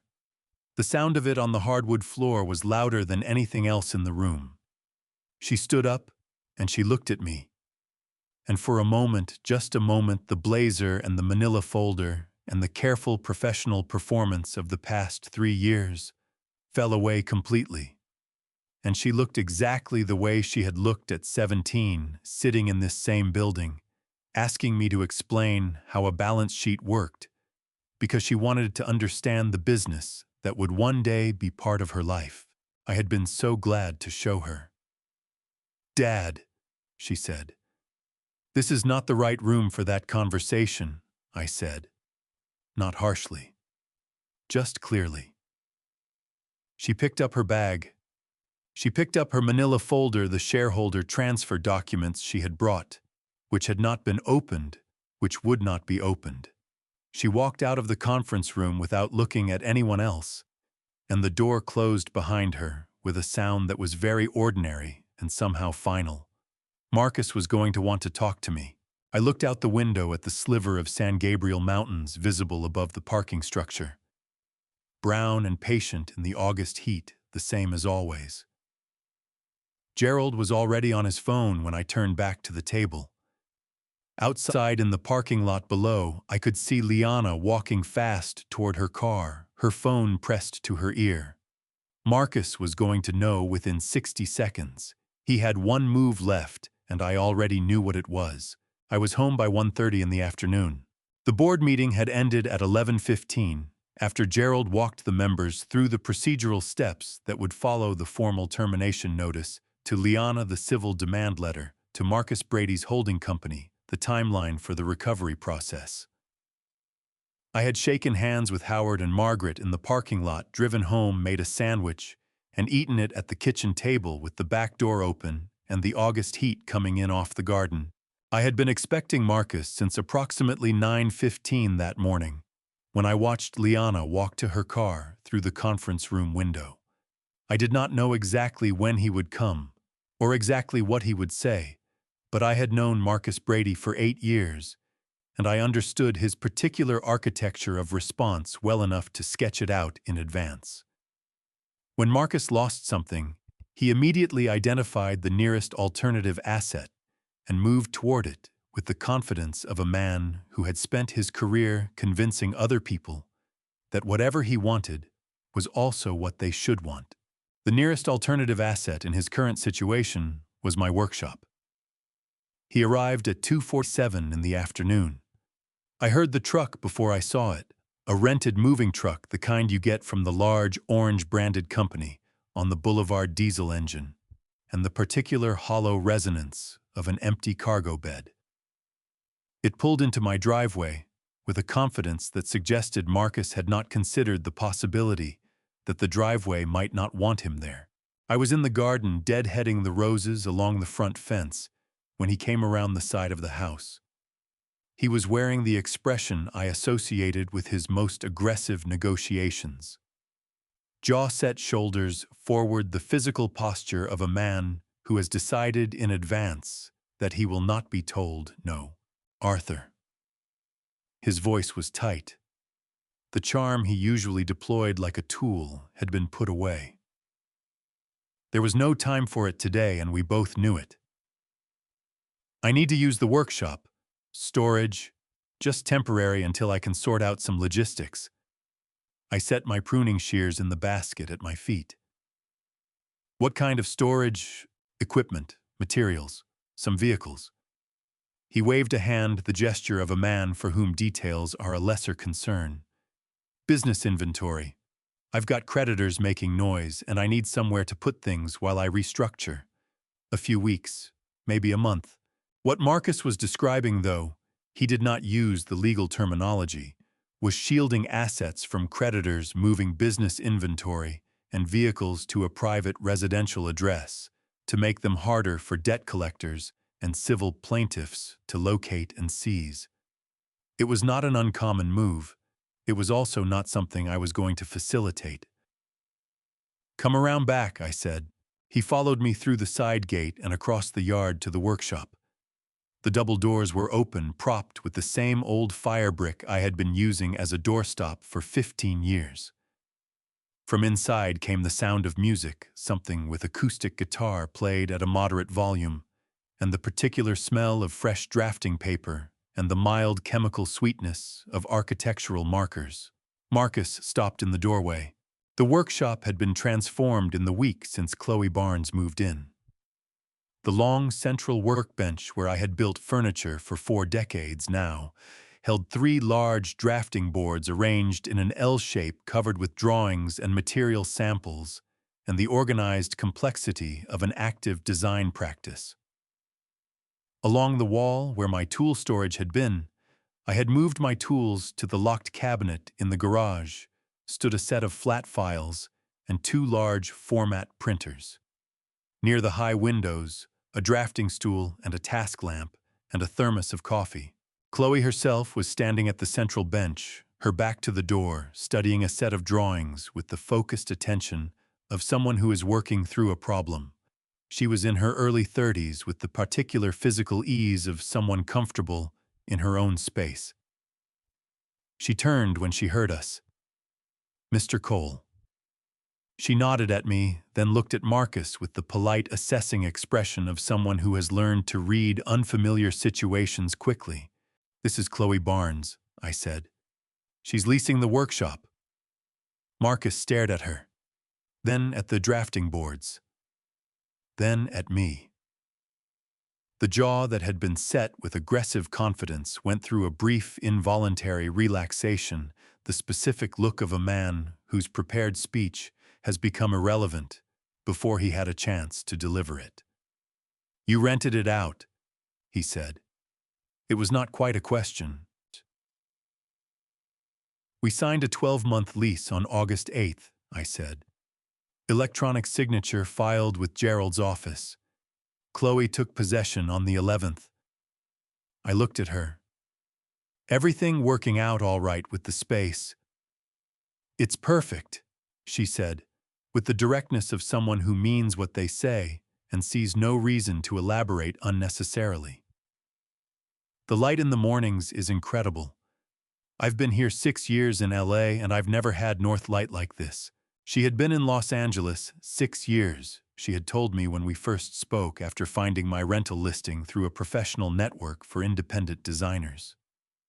She had spent the first 4 of those years in a studio in Silver Lake with a landlord who had entered her space without notice on 3 separate occasions and had responded to her complaints by threatening to raise her rent. She had left that situation and spent 2 years in a shared co-working space that was fine, but lacked the dedicated area she needed for physical model making and large format printing. When she found my listing, she had called within an hour. She understood she had told me on the phone that the space came with clear boundaries and a proper lease, and that those things were not inconveniences but the foundation of a working arrangement that could actually function. I had liked that. I had liked her. Marcus looked at the drafting boards for a moment longer. Then he looked at me with an expression that was cycling toward something. I could see it moving through his face, the way weather moves across the San Gabriel Valley, the visible approach of something that intended to make itself known. "Arthur." His voice had dropped the charm, returning now, not as warmth, but as pressure, the way some men use it when they've run out of other options. "We're family. Whatever happened today, whatever Gerald said in that room, we can work through it. But right now, I need this space. I need it this week. You can sort out the lease situation. People do it all the time, it's just paperwork." "It's a legal contract," I said. "Not paperwork." Dad would never have. He stopped himself. He had been about to invoke my late father, which was a move he had tried twice before in our 8 years of acquaintance, and both times I had found it remarkable in its miscalculation.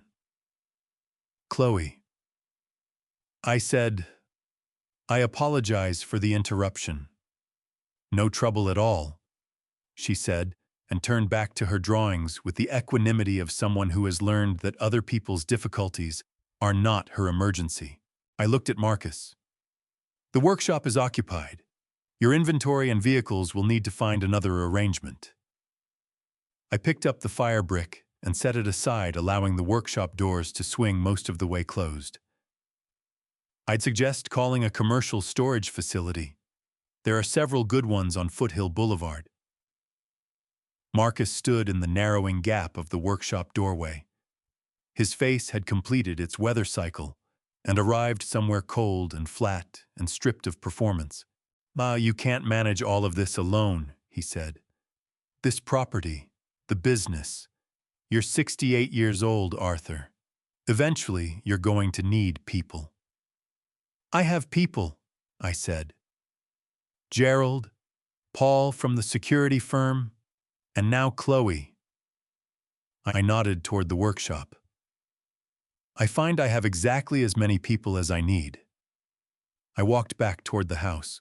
Behind me, I heard the workshop doors settle into their nearly closed position, and beyond that, the sound of Marcus standing in the yard for a moment, before his footsteps turned and headed back toward the driveway, and beyond that, the diesel engine of the rented truck starting up and pulling out of my driveway and heading back down the street toward whatever was waiting for him there. I went inside and washed my hands at the kitchen sink. That evening, I noticed a pile of boxes stacked against the side gate, things Derek and Liana had left behind over the years, accumulated in corners of my property, the way things accumulate when people treat someone else's space as an extension of their own.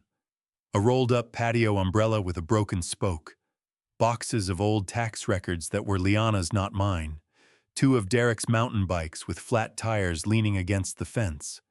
I looked at the pile for a moment. Then I went inside and called the moving service Gerald had recommended. The moving crew arrived at 7:15 Saturday morning. 3 men in a white panel van, with the company name printed on the side in clean block letters, professional and unhurried, the kind of crew that has moved enough things in enough situations to have stopped being curious about the particulars of any individual job.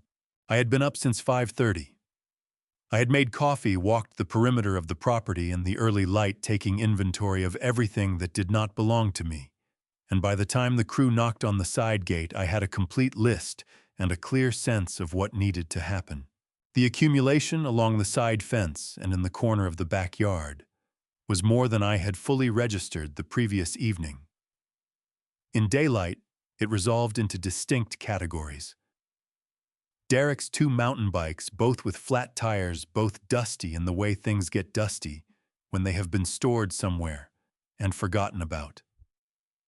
4 plastic storage bins belonging to Liana, labeled in her handwriting, winter clothes, tax records, 2019-2021 kitchen misc, books, the labels precise and organized, which somehow made it worse rather than better.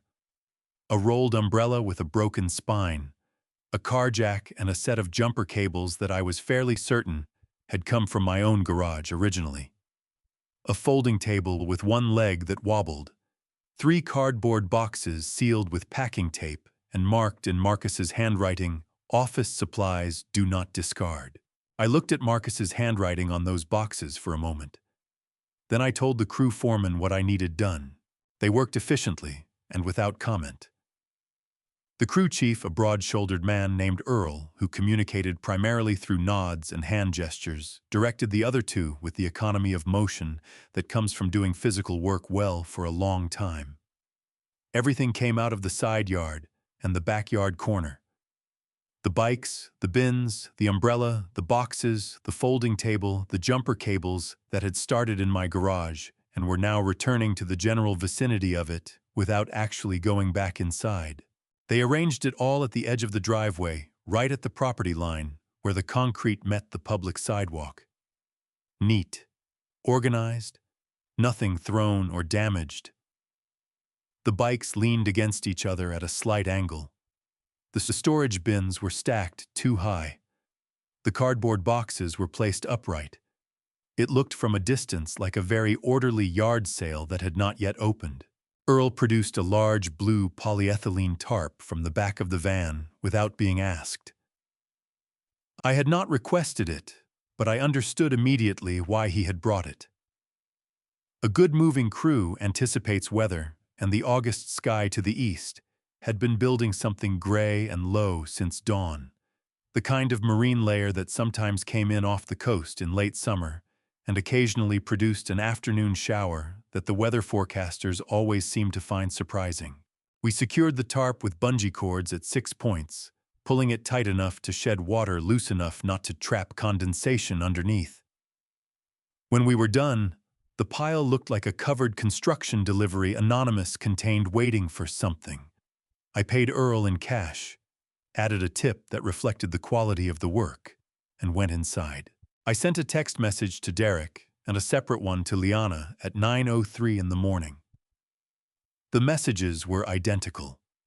Your belongings are at the edge of the driveway. Please collect them before noon on Sunday. After that time, I will have the city waste service collect anything remaining. Derek called back in 4 minutes. You put our stuff on the sidewalk? His voice was at a volume that suggested he had not yet decided whether to be furious or indignant, and was currently attempting both simultaneously. That's our property, Arthur. You can't just... I gave you reasonable notice last night, I said. The text I sent at 9:47 p.m. yesterday constitutes written notification under California property law. Everything is covered and undamaged. You have until noon Sunday. That's 27 hours. And that's correct. Some of that stuff is valuable. The bikes alone are covered by a waterproof tarp and accessible at any time before noon Sunday, I said. Is there anything else? A sound came through the phone that was somewhere between a word and an exhale. The sound a man makes when he has run into a wall he did not see coming and has not yet decided how to respond to its existence. Fine, Derek said, with the clipped anger of someone who has realized that anger is the only card he has left. Fine. He hung up. Liana did not call. She sent a text 3 hours later that said only, "We'll be there." The rain started at 4:17 in the afternoon. It came in the way late summer rain comes to Pasadena. Not gradually, not with the extended warning of a proper storm system, but suddenly as though someone had made a decision. One moment the air was hot and still and smelling of dry grass and warm concrete, and the next moment the sky opened and the rain came down in the particular Southern California way that always seemed slightly offended by its own existence, as though it had not quite intended to go this far. I was in the kitchen when I heard the first car. Derek's truck pulled up at 4:32. Liana's SUV arrived 8 minutes later. Through the kitchen window, I did not go to the front of the house, did not stand on the porch, did not make it a performance. I could see the rain coming down in steady silver curtains, and the two vehicles parked at the curb, and the figures moving back and forth between the covered pile and the open tailgate of Derek's truck. They were not moving quickly. That surprised me slightly. I had expected the urgency of people trying to minimize time in the rain, but instead they moved with the deliberate slowness of people who have run out of urgency, who have had the energy for urgency drained away by a day that had not gone the way any of them had planned. Liana was wearing a raincoat she had grabbed in haste, I could tell, because it was buttoned wrong, 2 buttons off from the top, the hem hanging unevenly on one side. She was carrying one of the storage bins labeled in her own handwriting, holding it against her chest with both arms, the rain plastering her hair flat against her forehead. Derek loaded the bikes into the truck bed without speaking to her. Marcus was not there. I noted his absence without particular feeling. It was consistent with what I knew of him, that when physical labor was required in circumstances that offered no benefit to him, he found reasons to be elsewhere. Renee was not there either. It took them 41 minutes. I know, because I watched the clock on the kitchen wall, not from satisfaction exactly, but from the particular attention you pay to things that are ending.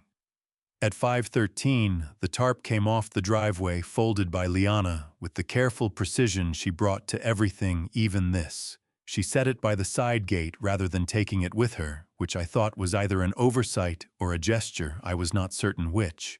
Derek's truck pulled away first. Liana sat in her SUV for approximately 90 seconds before she started the engine. I could not see her face from the kitchen window. I could only see the back of her head and the rain running down the rear window in tracks that divided and rejoined and divided again all the way to the bottom of the glass. Then she drove away. The driveway was empty. The bungee cords Earl had used lay coiled on the concrete where the pile had been, which I supposed was mine now. I picked up my tea, which had gone cold, while I watched and carried it to the sink. Tomorrow, Liana's car would pull up again. This time, she would have the children with her. Sunday morning came in quiet and clean, the way Pasadena mornings come after rain. The air washed clear the roses along the front fence, heavy with water drops that caught the early light. The smell of wet concrete and eucalyptus drifting in through the kitchen window I had left open overnight. I was on my second cup of coffee and 60 pages into a book about Japanese joinery techniques when my phone rang at 8:51. Liana. I set the book face down on the table and answered, "Dad."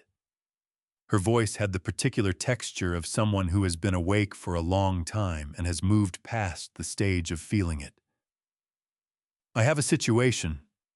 There's a contract signing event this morning, the Meridian Group downtown Pasadena, 11 o'clock. It's important.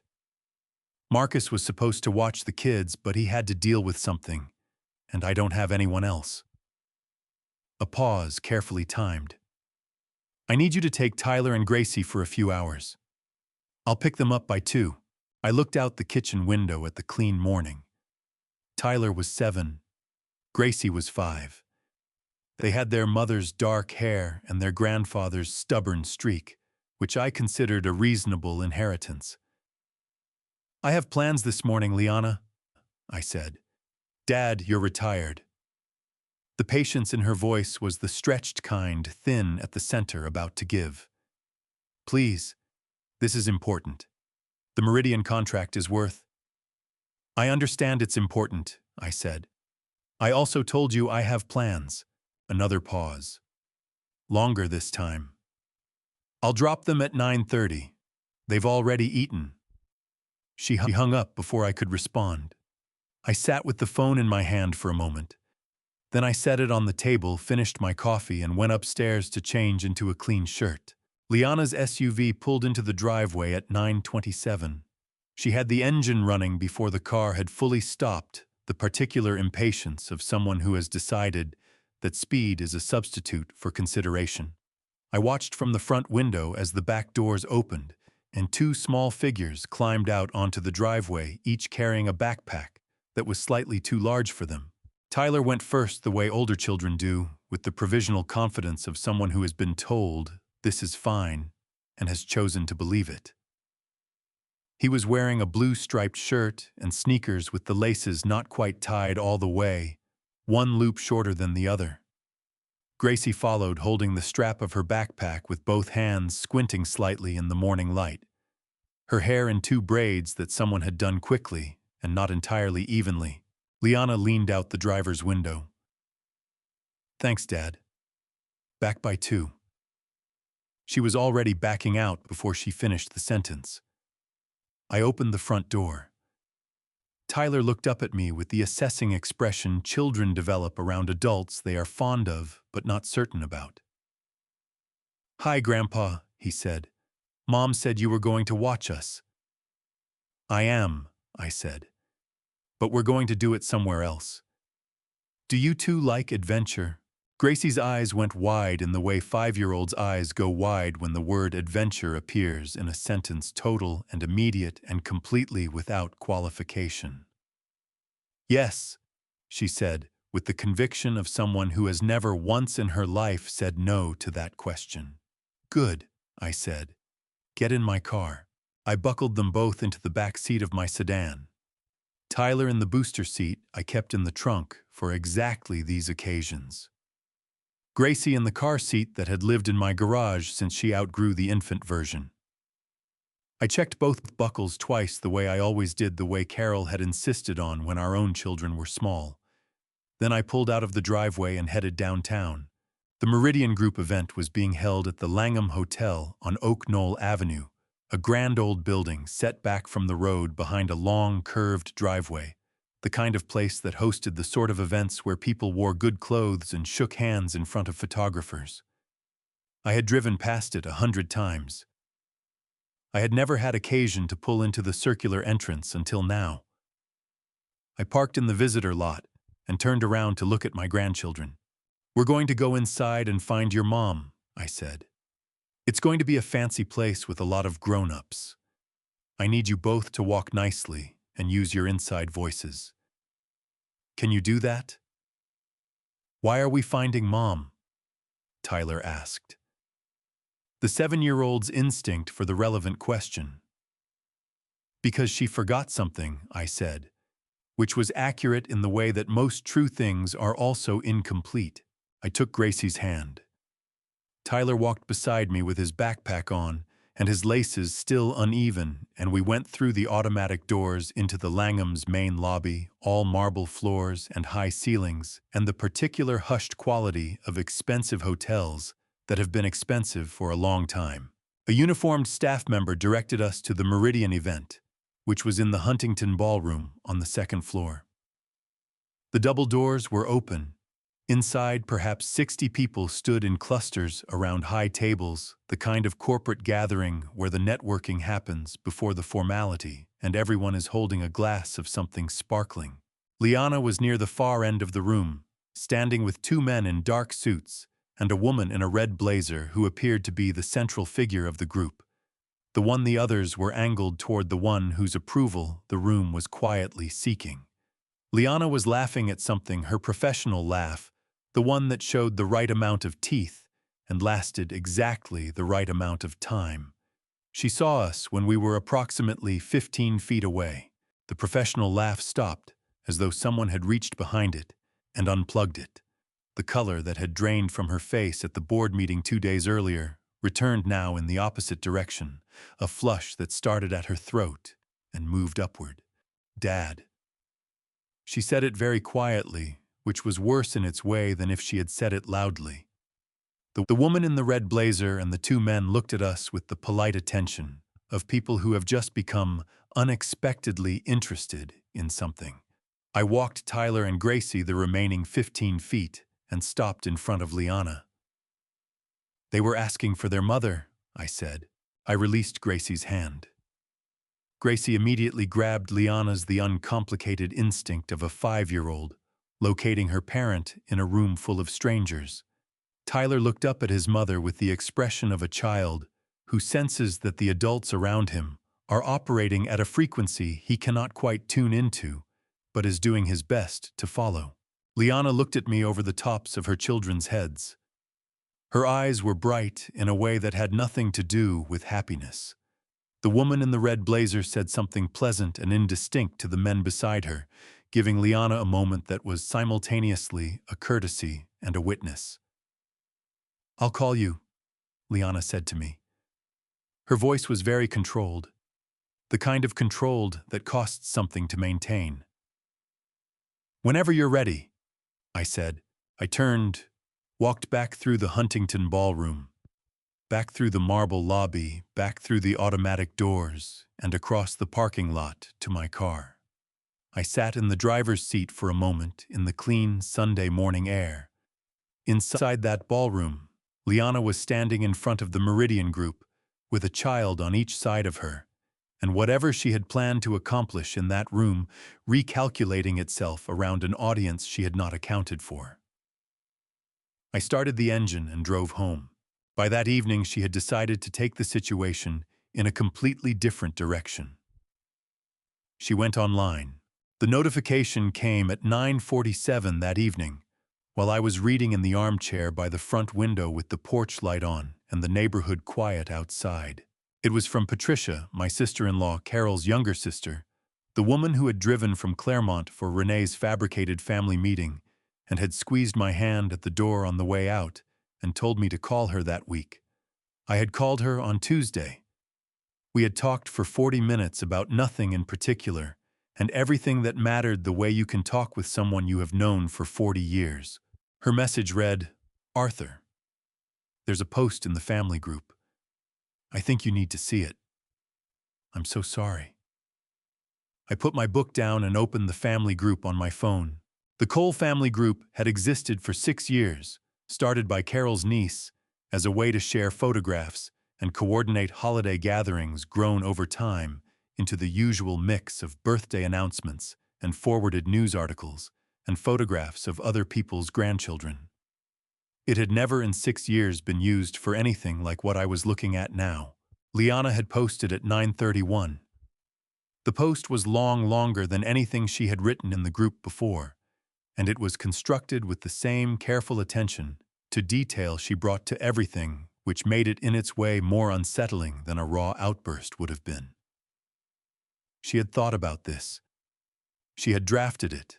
The post described a father she did not recognize, an aging man living alone in a house too large for him, making erratic financial decisions, pushing away the family members who were trying to help him. It mentioned the lock changes without context. It mentioned the bank account without context. It used the phrase cognitive decline twice carefully in sentences that were technically questions rather than statements. Is this the behavior of someone thinking clearly? Are we doing enough to check on him, the lawyerly construction of a woman who understood the difference between allegation and implication?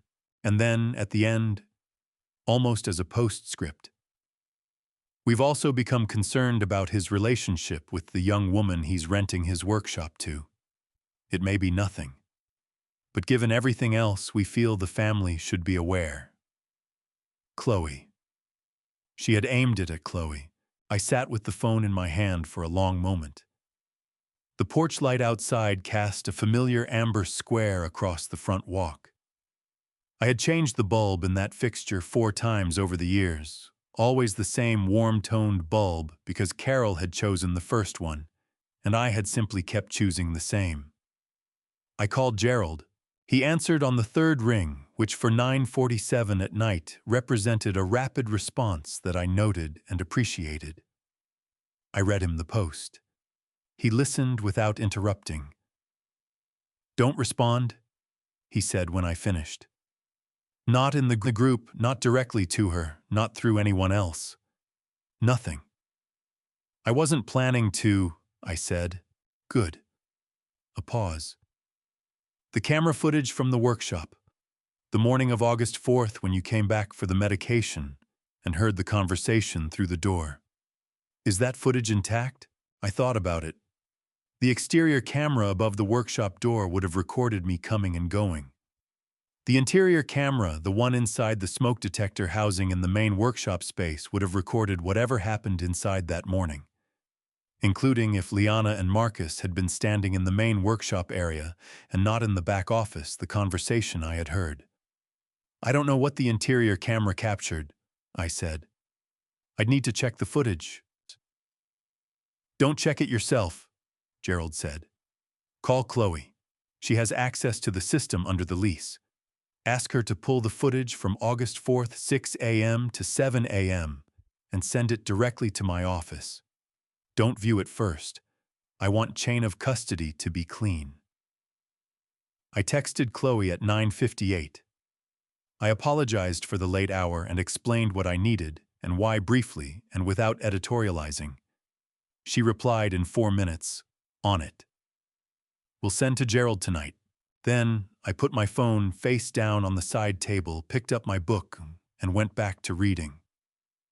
There was nothing more I could do that evening that would improve the situation, and there were several things I could do that would make it worse. I had learned that distinction over a long career, and I applied it now.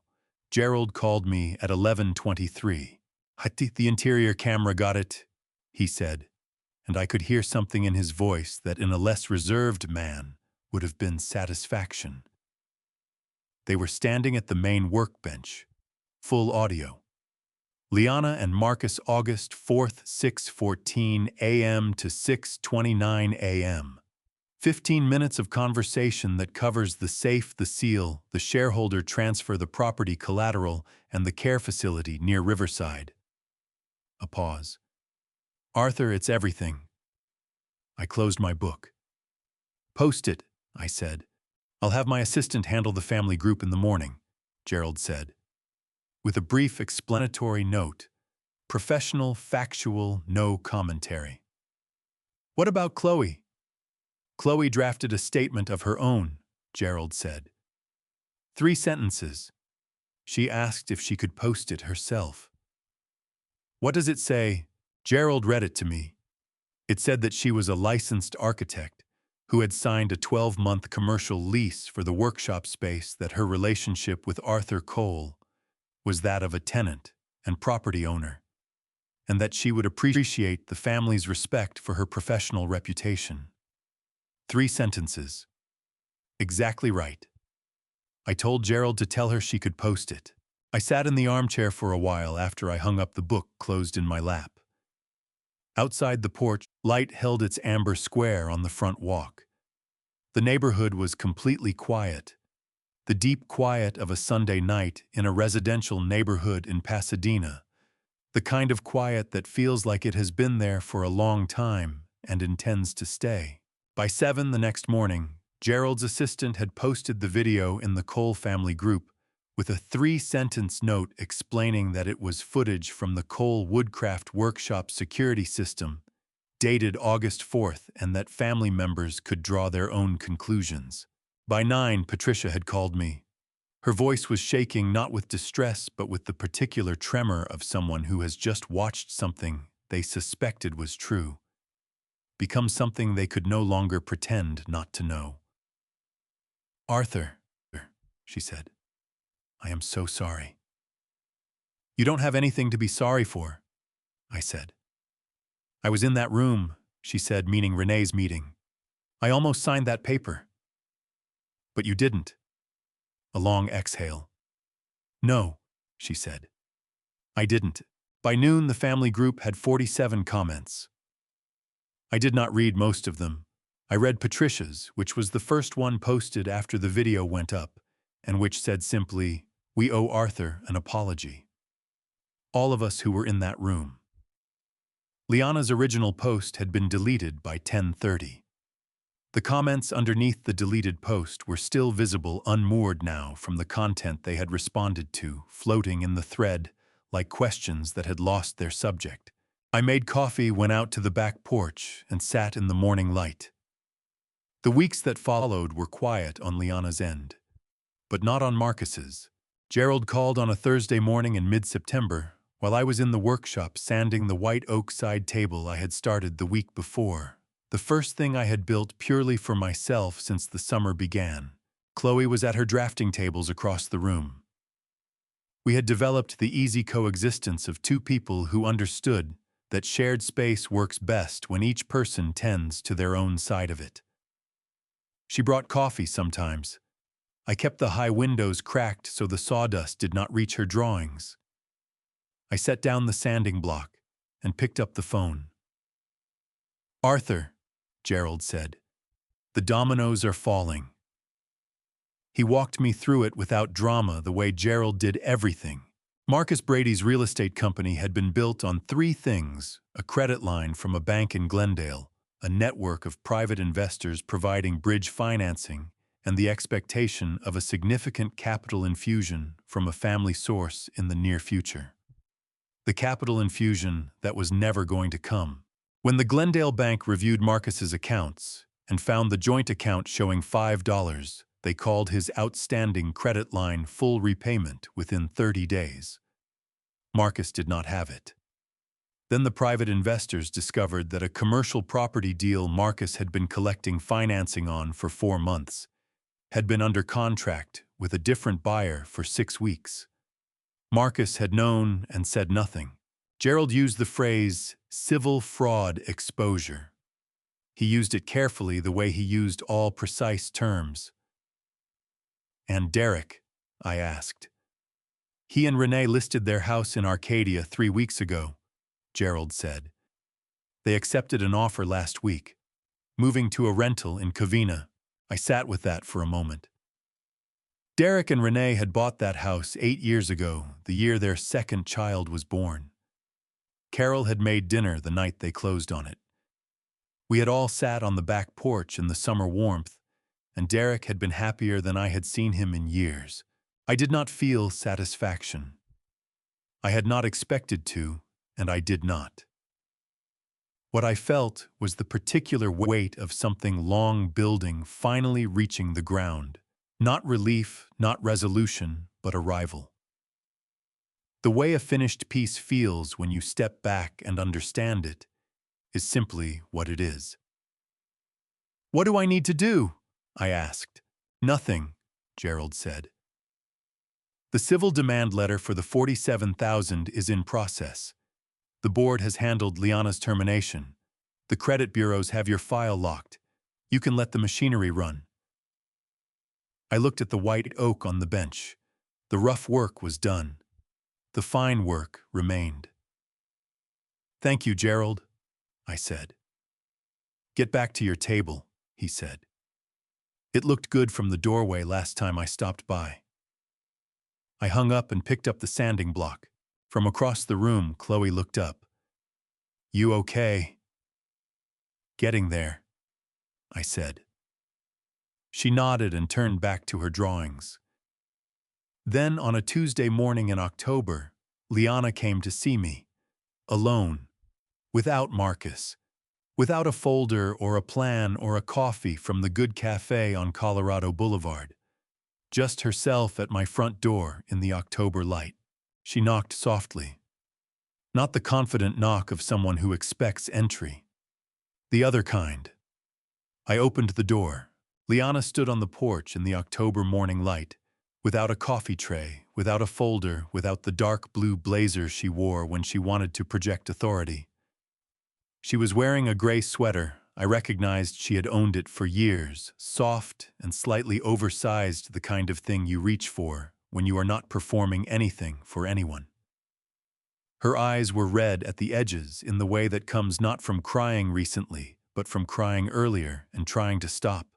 "Dad," she said, "I don't know how we got here." I looked at my daughter. Carol's eyes.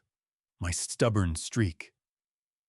40 years of watching her grow from the small, serious child who used to sit on the workshop floor and hand me tools she could not name into the woman standing on my porch now, who had taken everything I taught her about precision and care and turned it towards something I still could not fully understand.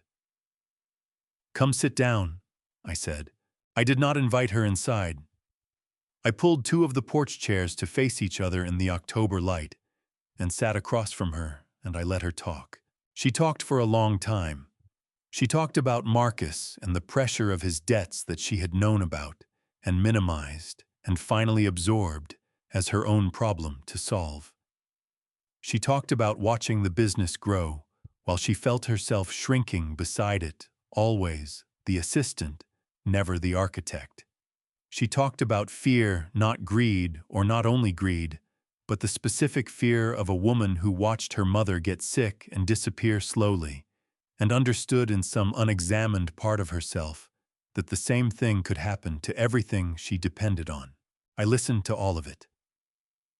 When she finished, the October morning was fully awake around us, the roses past their bloom, the lemon tree yellow heavy on the branch, the sound of Chloe's music coming faintly from the workshop.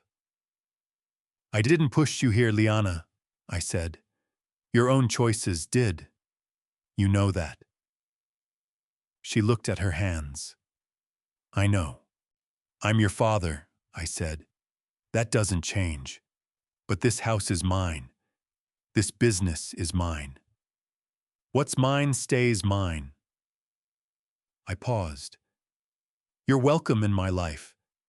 You are not welcome in my accounts or my property or my decisions. Those boundaries are permanent." She nodded. A single tear ran down her right cheek, and she left it there. "Okay," she said quietly. I stood up. She stood up. I held the door open, not all the way, just enough. "Call before you come," I said. "I'll usually say yes." She walked down the porch steps into the October light. I watched her reach her car, open the door, sit for a moment, with her hands on the wheel before she started the engine. Then I went inside, and I did not lock the door behind me. That was new. 6 months have passed since that October morning on the porch. I think about what I would tell a younger version of myself, a man still confusing generosity with obligation, still mistaking silence for peace. I would tell him this: the people who truly love you will never need to own you to feel close to you. I was not a perfect father. I gave too much for too long and called it love when some of it was simply fear of being alone, fear of being unnecessary. I see that now. By the grace of God, I saw it in time. This is my grandpa's story, not a proud one, not a simple one, but an honest one. And if you recognize yourself in it, please hear me, do not wait as long as I did. Set the boundary before the damage is done. That is my advice from someone who learned it the hard way. Because here is what I believe: a family story is not defined by its worst chapter. It is defined by what you choose to do after it. The porch light still comes on every evening, not out of fear, because this is my home and I am exactly where I belong. If this grandpa story moved something in, you leave a comment, share it with someone who needs it, and subscribe so you never miss another family story like this one. Thank you for staying until the very end. The stories ahead contain some fictional elements crafted purely for reflection and life lessons. If that is not for you, no hard feelings, choose what serves you best.